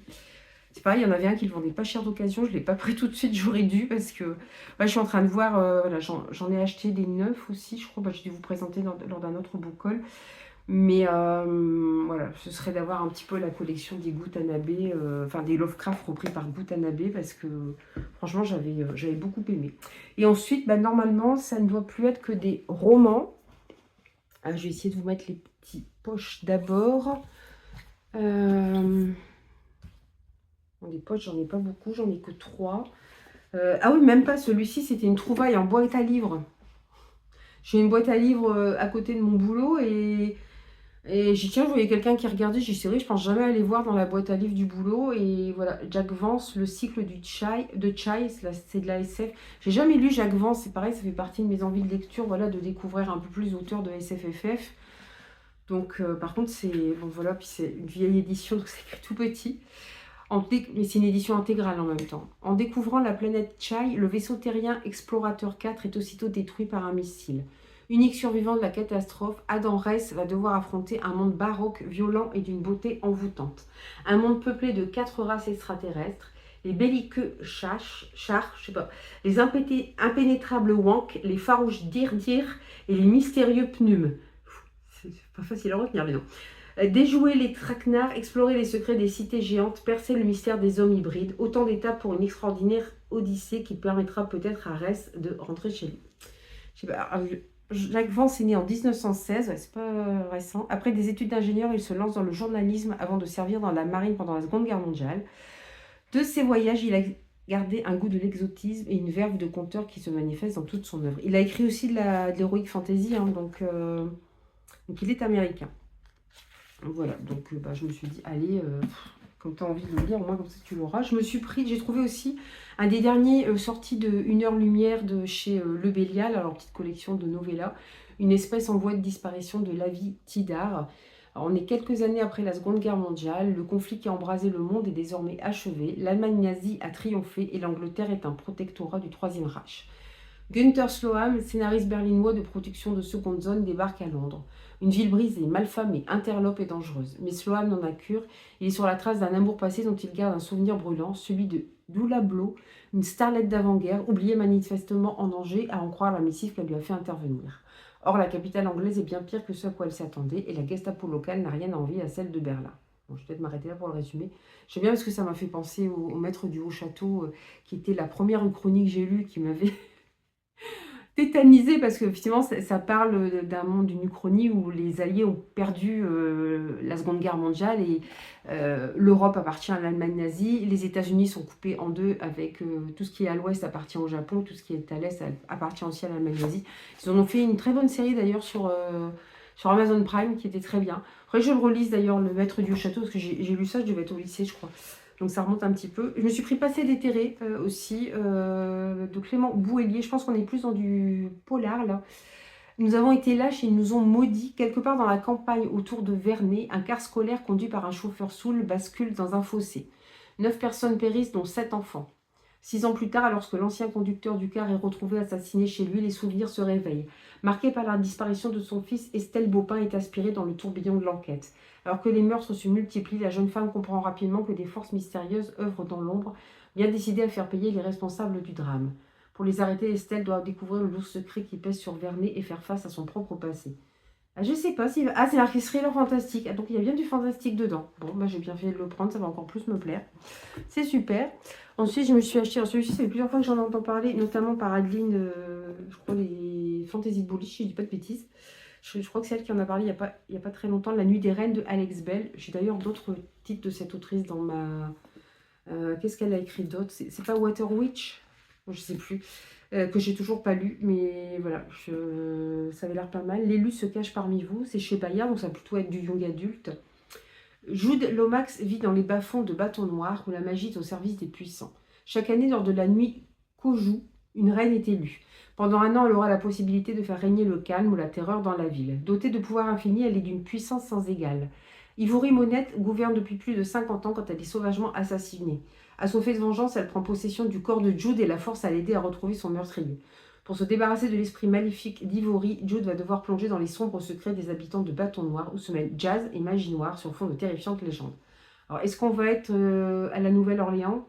Jazz, magie noire, Bâton Noir, je sais pas. Ou est-ce que c'est des références à la Louisiane? J'en sais rien. Ça a un petit côté un peu voodoo.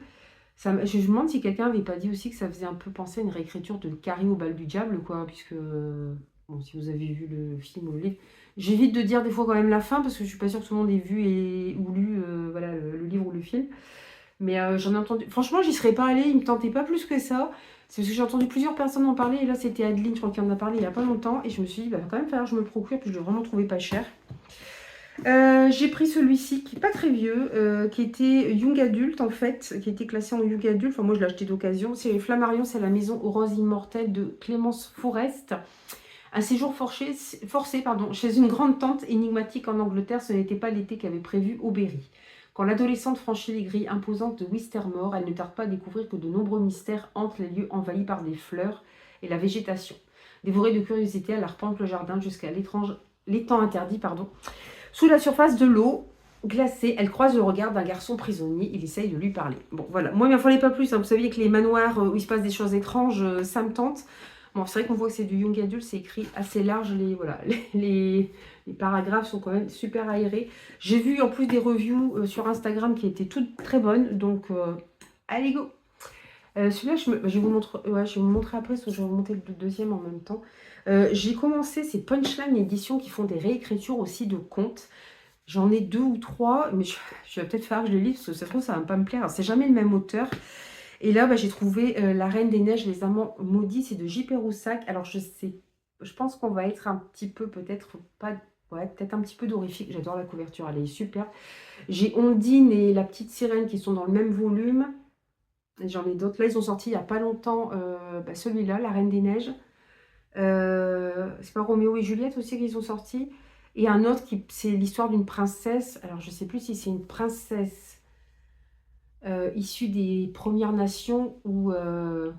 je ne sais plus. Une légende que je... Effectivement, c'est une légende. Ça part vraiment de contes qui existent vraiment, mais que je ne connais pas, puisque ça vient d'une autre civilisation. Donc, j'aimerais bien la découvrir aussi. Puis, l'enjaspage est sympa. Il est tout simple à l'intérieur, il n'y a pas d'illustration. Mais la personne le vendait vraiment pas cher. Donc, voilà. Romance et sortilège, c'est marqué. Bon.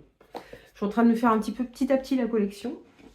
J'ai pris Fragile parce que j'en ai beaucoup entendu parler. On est dans une dystopie, hein, contrairement à ce que pourrait faire croire la couverture. Ceci dit, c'est au Diable Vauvert. Au Diable Vauvert, ils sont plutôt dans la SFFF, puis avec des livres qui sont là pour vous bousculer, on va dire. Hein. Donc, c'est de Nicolas Martin. Dans une France où la fertilité s'effondre et la majorité des naissances sont touchées par le syndrome de l'X fragile, Tiphaine, élue par le très sélectif programme expérimental de géto-embryologie, grâce à la position de son mari, accouche d'un garçon sain. Mais l'étonnante progression cognitive de son fils est bien vite aussi inquiétante que le contrôle dont font l'objet les mères, alors que le pays bascule dans la dictature. Ça me fait vraiment penser à La Servante écarlate, en fait. C'est pour ça que ça me tentait. Je crois que c'est Jodie des Livres de la Crypte qui en avait parlé aussi. Ça fait vraiment des vibes, je trouve, à la Servante écarlate. Ça me tentait. Celui-ci, déjà, il me tentait par avance. Et puis, je l'ai vu passer chez Elodie, Ingrid, la lectrice, chez je ne sais plus qui non plus.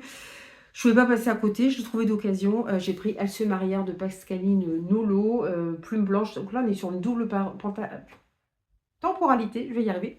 On va suivre des femmes qu'on oblige, je pense, à se marier. Hein. On voit qu'elle est hyper heureuse dans sa robe de mariée, d'ailleurs. Jadis, quelque part, Brune reprend conscience dans les ténèbres au bord d'un fossé. Elle ne sait pas pourquoi elle se trouve là et ignore ce qui lui est arrivé. Dans sa tête résonnent d'atroces cris lui indiquant qu'un événement horrible s'est produit. Y a-t-elle assisté ou pire, y a-t-elle participé? Malgré son appréhension, elle tente de rassembler ses souvenirs pour tout clarifier. De nos jours, ailleurs, Anya vit avec ses parents et son frère. Cette lycéenne mène une existence tranquille et épanouie parmi les siens, jusqu'au moment où son père lui annonce qu'elle va devoir épouser un parfait inconnu. Comment sa famille peut-elle ainsi la sacrifier? L'adolescente désespérée cherche à échapper à cet avenir dont elle ne veut pas. À travers les époques, leurs deux destinées vont se répondre, se confondre, pour le meilleur et pour le pire. Voilà, ça m'intéressait beaucoup, puisque évidemment on va parler de mariage forcé. Par contre, je suis étonnée. Alors, c'est vrai que de nos jours, ouais, si, il y a encore malheureusement des mariages, c'est même pas des mariages arrangés, c'est des mariages forcés, hein, où on vend même des fois des petites filles encore, ou des préados, hein, très jeunes, hein, dans certains pays. Donc voilà, ouais, j'ai craqué. Mais j'ai craqué. Celui-ci, je crois que c'est une réécriture de Blanche-Neige, je ne pouvais pas passer à côté. J'ai vu pareil de bons... J'avais attendu, hein, mais j'ai eu de bons retours dessus. C'est Forest of Hearts, donc c'est Forêt de cœur, hein, de M.A. Kuzniar. Et si la princesse maudite s'alliait aux chasseurs, c'est la collection R de Robert Laffont, donc la collection Young Adult, avec un très beau jaspage. Voilà, on suit Elka qui vit seule en plein cœur de la forêt. Elle est victime d'une malédiction de sa puissante mère, la reine, qui lui impose pour se libérer de sa solitude de prendre le cœur de 7 hommes afin de les déguster. Je sais pas si c'est elle qui les déguste ou si c'est la reine mère, je sais pas. Alors que tant bien que mal, Elka arrive au bout de ce défi, un jeune chasseur nommé Kaz tombe d'épuisement à quelques pas de chez elle. Mais pendant qu'elle hésite à en faire son dernier sacrifice, Elka va découvrir que Kaz cache un secret qui pourrait bouleverser son monde. Dans une écriture assez sombre, réécriture assez sombre de Blanche-Neige. Donc franchement, il me tentait beaucoup. Et c'est pareil, j'ai vu des super reviews dessus. Alors évidemment, ça reste du young adulte, hein, mais ça me tentait. Celui-ci, je l'ai trouvé, j'en avais entendu parler, il était plus disponible. D'ailleurs, il faut que je fasse mes achats sur les sites des éditions du Chat Noir avant qu'ils ne ferment définitivement. J'ai encore au moins un livre à acheter chez eux, qui est le tome 4 d'une saga. J'ai lu que le tome 1, mais que j'ai adoré. Et là, celui-ci, ben, malheureusement, il n'était plus sur leur site, il était épuisé. C'est Le Palais au-delà de la mer. Je ne sais plus qui en avait parlé. Il paraît que c'est vraiment très beau, avec des influences asiatiques. C'est de Xenia V. Ayez, alors attention à la prononciation, Eian-Kiyo 1042. À la cour impériale, une mystérieuse artiste peintre subjugue l'ensemble des courtisans grâce à ses estampes qui prennent vie sous son pinceau. Tokyo 2007, Sanae Nakakurai, je suis désolée, hein, les prénoms, les noms, j'ai beaucoup de mal. Et la fierté du lycée Anagawa. Travailleuse, autoritaire, déterminée, elle représente tout ce que l'on attend d'une élève modèle. Mais c'est sans compter sur la tyrannie qu'elle exerce autour d'elle, sur tous ceux qui ne répondent pas à ses critères de perfection. Elle n'a qu'une idée en tête, être meilleure que sa sœur aînée, Izumi, l'enfant prodige de sa famille. Lorsque Sanae découvre que son père entretient une relation extra-conjugale avec la mère d'une de ses camarades de classe, toutes ses convictions s'effondrent et elle prend la fuite en s'engouffrant dans le premier métro. Contre toute attente, celui-ci l'emmène bien plus loin que ce qu'elle espérait, jusqu'à une île isolée où se dresse un étrange château monumental. Bon, je n'en dis pas plus, hein, je passe très vite. En mots-clés, nous avons Japon, harcèlement, quête de l'art. Donc il a l'air pas mal du j'ai vu, et c'est vrai que les éditions du Chat Noir, moi j'ai tendance à y aller les yeux fermés. J'aime beaucoup ce qu'ils font parce que ça, bon, ce qu'ils faisaient parce que ça sortait vraiment de l'ordinaire. Je me suis pris Les Terriens de Sayaka Murata. C'est celle qui a écrit la Combini, la fille de la supérette. Mais là, normalement, on doit être plus dans de l'horreur. C'était chez De Noël et d'ailleurs, donc on va être au moins dans du fantastique. Et c'est Jodie qui en a parlé aussi, donc je me suis dit, bon, allez, je lui fais confiance. Moi, à chaque fois que je regarde ses vidéos, ma wishlist grossit comme c'est pas permis. Natsuki n'est pas une petite fille comme les autres. Son meilleur ami est un hérisson en peluche qui la somme de sauver les terriens et elle passe tous ses étés à la montagne avec son cousin Yu, espérant qu'un vaisseau spatial la ramène d'où elle vient vraiment. Quand un événement menace de séparer les cousins pour toujours, ils se font une promesse, survivre quoi qu'il arrive. Des années plus tard, Natsuki est mariée et semble mener une vie normale. Mais les ombres de son enfance refont surface et la jeune femme se réfugie chez Yu. Parviendront-ils à tenir leurs promesses? Pour cela, ils devront se reconnecter à leur âme d'enfant et s'engager dans une aventure extraordinaire. Franchement, quand on voit ça, on n'a pas du tout l'impression qu'on va être dans du fantastique ou dans... alors, je sais pas si c'est de l'horreur, vraiment de l'horreur très, très très forte. En plus, la fille de la supérette, c'est pas du tout de l'horreur, hein. C'est marqué voyage cosmique exaltant. Bon, à voir. Mais du coup, ouais, j'espère que ça va me plaire quand même. Ensuite, ma dernière. J'ai craqué sur pas mal de livres young adultes qui me tentent, qui ont l'air assez sombres, qui me tentent beaucoup. Celui-ci, il était aussi dans le carton mystère. J'ai oublié de le mettre avec les autres livres. C'est Salem de Sandra Trinam et c'est aux éditions Plume Blanche. Je crois que je pourrais me faire un défi, un plume blanche par mois avec tout ce que j'ai comme plume blanche à lire. Mais bon, j'ai déjà du mal à faire mes autres défis, donc non, ce sera pas pour cette année.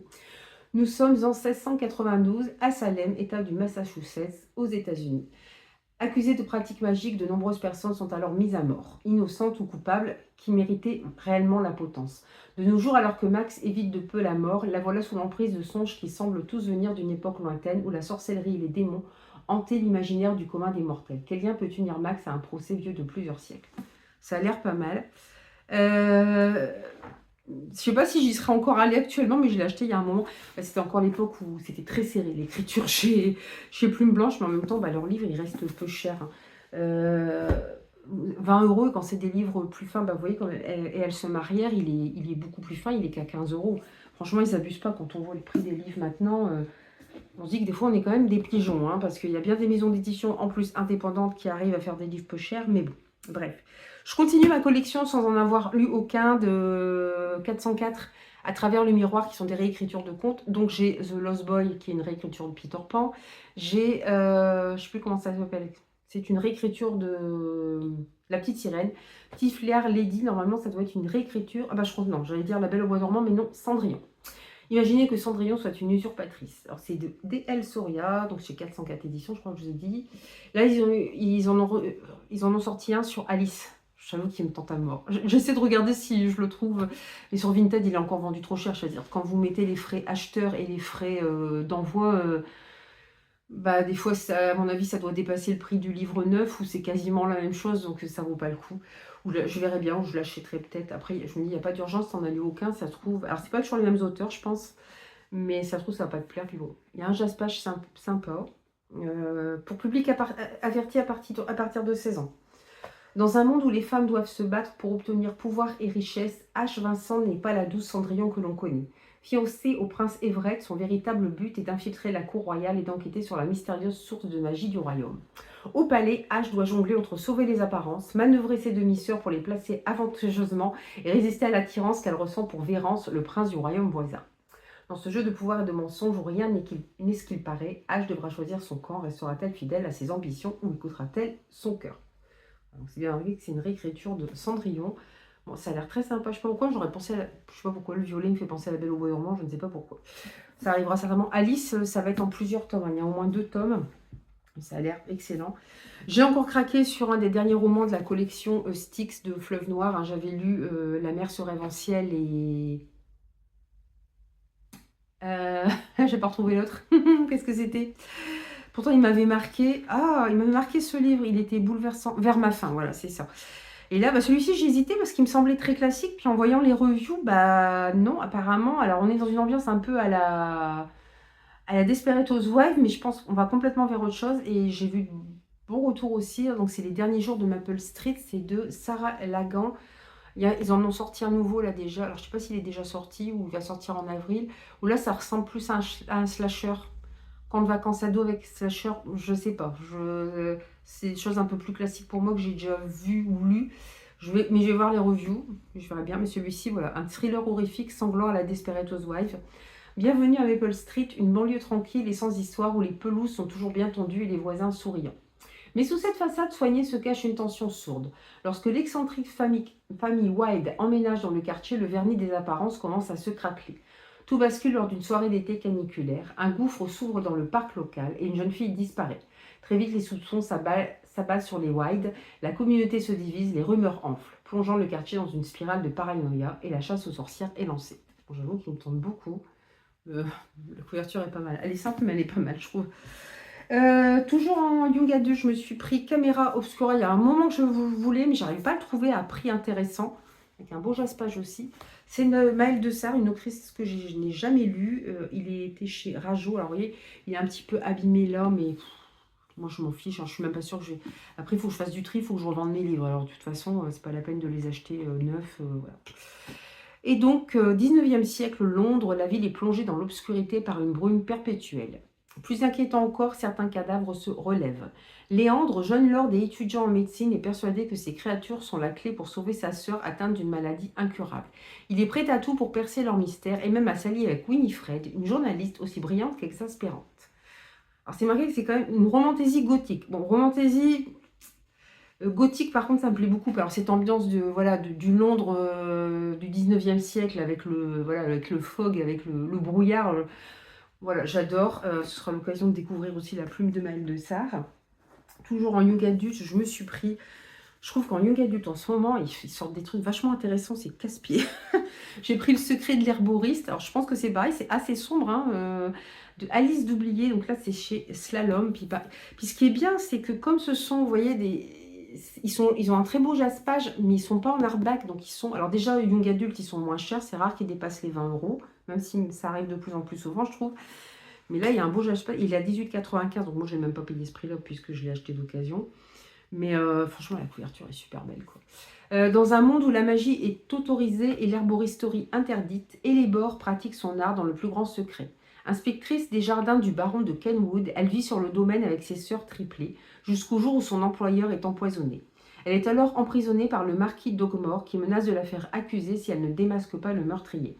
Ses seules ressources, sa science des plantes, ses sœurs, ainsi que le cavalier du marquis, un allié inattendu qui pourrait bien la déstabiliser plus que de raison. Alors que les empoisonnements se multiplient, Elébor parviendra-t-elle à arrêter le coupable avant qu'il ne soit trop tard? Bon, encore une fois, c'est marqué. Moi, c'est ça des fois qui me fait reculer, c'est que c'est marqué que c'est une romantaisie. Ça me gêne pas qu'il y ait de la romance, mais je veux pas que ça prenne toute la place, que ça prenne, voilà, que ce soit le cœur du sujet. Moi, je veux, voilà, s'il y a une romance, voilà, ouais, qui est disons, un peu en arrière, dans l'intrigue, ça me dérange pas, mais je veux pas que ce soit le cœur de l'intrigue, quoi. Et c'est parfois ça qui me fait hésiter. Bon, là, ma foi, bah, les trois que je vous ai présentés, ça fait quand même un beau. C'est pas mal, hein, quand vous les voyez comme ça, là, tous les trois, là, je trouve. Ils sont beaux, hein. Ils sont pas de la même. Il y a Rajo, Slalom et Collection R. Pas du tout de la même. Mais alors, je trouve qu'ils rendent vachement. Ils sont pas de la même taille. Et ça fait vachement beau. Ils rendent super bien, je trouve, à trois comme ça. La fille qui s'extasie sur les livres, oui. Bon, enfin, en même temps, c'est logique quand on aime les livres, mais ouais, même comme ça, je trouve que ça rend super bien. Ça fait une belle petite collection. Vous allez voir que je vais pas les revendre, ceux-là. Je le sens bien. Et ça, en fait, je pensais que c'était des suites.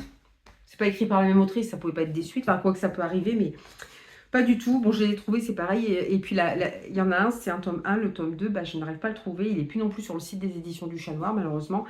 C'est lequel qui est en deux parties? Je vous présente le premier. Je ne sais plus lequel c'est. Je crois que c'est oui, c'est celui-ci. À l'ombre du manoir, les brumes vermeilles de Lizzie Felton. J'ai Sombre Solstice de cette autrice qu'elle a écrit à quatre mains. J'ai les deux tomes, je ne les ai toujours pas lus. Mais voilà, ça me tentait beaucoup. Pareil, c'était aux éditions du Chat Noir. On a comme mot-clé maison hantée, famille, mystère. Bon, vous avez compris, maison hantée, moi ça me plaît. Mais c'est en deux, et c'est vrai que j'ai regardé aussi à la médiathèque, départementale, ils n'ont pas le tome 2 non plus. Ils ont le tome 1, mais ils n'ont pas le tome 2. Et je pensais que l'autre que j'avais acheté, c'était le tome 2. Je n'ai pas fait attention, c'est pas la même autrice. Mais c'est pas grave, c'est une autrice que j'ai déjà lue aussi aux éditions du Chat Noir, que j'aime beaucoup. Donc c'est pas gênant. Mais par contre, j'aimerais bien réussir à mettre la main sur le tome 2. Mais bon, on verra. Et ouais, ils n'ont plus non plus. Donc on verra. Il y a des obsessions qui conduisent au malheur. Lorsque Violette emménage avec son mari et leurs 4 enfants dans le vieux manoir abandonné dont elle a toujours rêvé, les portes d'une nouvelle vie idyllique s'ouvrent à eux. Mais quel secret cache celle qui reste close? Tour à tour, les 6 membres de la famille font l'expérience d'événements inexpliqués, des perceptions étranges, des troubles du comportement anormaux, des pertes de mémoire troublantes. L'écho d'un passé prégnant résonne encore entre ces murs. De quoi ont-ils vraiment été le témoin? De quoi le seront-ils? Alors que s'élèvent les brumes vermeilles aux abords de la bâtisse, la survie devient leur seule option. Pour cela, il leur faudra percer les mystères qui se terrent à l'ombre du manoir. Bon, ça, moi, ah bah, c'est marqué... il y a une critique de Johanna Marines qui a le compte apparemment A Book Around the Corner. Et si je dis pas de bêtises, Johanna Marines, c'est elle qui a dû écrire Sombre Solstice à 4 mains avec Lizzie Felton. Faudrait que je vérifie, mais c'est assez rigolo ça. Mais il me semble que c'est son nom. J'ai pas le nom parce que j'avais les tote bags, mais je suis pas sûre que les noms des autrices soient marqués dessus. Non, il n'est pas marqué dessus. Mais ouais, ah du coup c'est rigolo, tiens. C'est rigolo. Et puis du coup j'ai pris celui-là en pensant que c'était la suite, pas du tout. C'est les brumes affamées. Je pense que c'est le mot brume qui m'a induit en erreur. C'est de Dawn Kurtage. J'avais beaucoup aimé de cette autrice. Pareil, j'ai pas retrouvé le titre. C'était aussi aux éditions du Chat Noir. On se retrouvait on a une jeune ado et sa petite sœur qui viennent se réfugier chez leur tante. Elle fuit. Leur mère est mariée avec un homme très violent et leur mère les a aidés à s'enfuir pour qu'elle fuit ce père violent. D'ailleurs, la petite sœur a gardé des séquelles, c'est-à-dire qu'elle ne parle pas. Elle a des séquelles physiques aussi. Elle se réfugie dans le manoir de la tante qui est dans un bois, voilà, entouré d'un bois. Évidemment, il va se passer des choses très étranges. J'avais beaucoup aimé, donc je pense que celui-ci devrait me plaire. Et on a au mot-clé sorcellerie, Faust, gothique horreur. Oh bah alors là, sorcellerie, gothique horreur, 3 mots magiques pour moi. De nos jours, Zoé, obsédée depuis toujours par les ruines de Mill House, qui semble avoir un lien avec l'amnésie de son père, fugue avec son meilleur ami pour y mener l'enquête. Sur place, des événements étranges les font douter. Sont-ils seuls, en danger? D'autant plus que personne ne sait qu'ils sont ici. 1851, Rohan emménage à Mill House. Ah oui, on va voir plusieurs temporalités, je m'en souvenais pas. Donc 1851, Rohan emménage à Mill House pour y vivre avec son nouveau tuteur après le décès de son père. Elle y fait la rencontre d'autres orphelins, mais quand elle comprend qu'elle est liée à un ancien secret, elle décide de s'échapper avant qu'il ne soit trop tard, avant que les brumes ne se referment complètement autour du manoir. On va encore faire un bond dans le passé en 1583 avec Hermione, jeune mariée, qui accompagne son époux dans les terres sauvages du nord du pays de Galles, où elle a prévu de construire une maison et un moulin à eau. Où il a prévu. Ouais, j'ai en train de me dire, une femme qui prévoit à cette époque-là de construire une maison. Non, c'est il. Mais bientôt, des rumeurs concernant des rituels démoniaques se propagent. 3 femmes, 3 époques différentes, toutes liées par un pacte impie. Ouais. Un pacte signé par un homme qui, plus de 1000 ans plus tard, est peut-être encore là. Ok, bon, voilà, ça promet du bon, ça, quand même. Hein. Ouh, ça me tente beaucoup, ça. C'est pas... Donc, le manoir se situe au Pays de Galles, en plus. Excellent. Alors, j'adore la couverture avec le crâne comme ça, c'est vraiment... Il doit y avoir des pages... Ah ouais, bah, voilà. Vous avez des dessins dedans, en plus. Ah, j'en ai vu un autre, là, de... C'est de Don Kurtagish, c'est encore une histoire de maison hantée aussi. Il était pas cher sur Vinted, je ne l'ai pas pris parce que je me dis...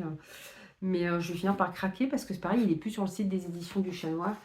C'est, ouais, ils avaient même une typographie particulière par moment. Ah ça, j'adore quand on joue comme ça avec la typographie, puis avec les... C'est génial, c'est génial. Ah, puis franchement, à part qu'il a peut-être un petit peu jauni encore, mais franchement, il a rien.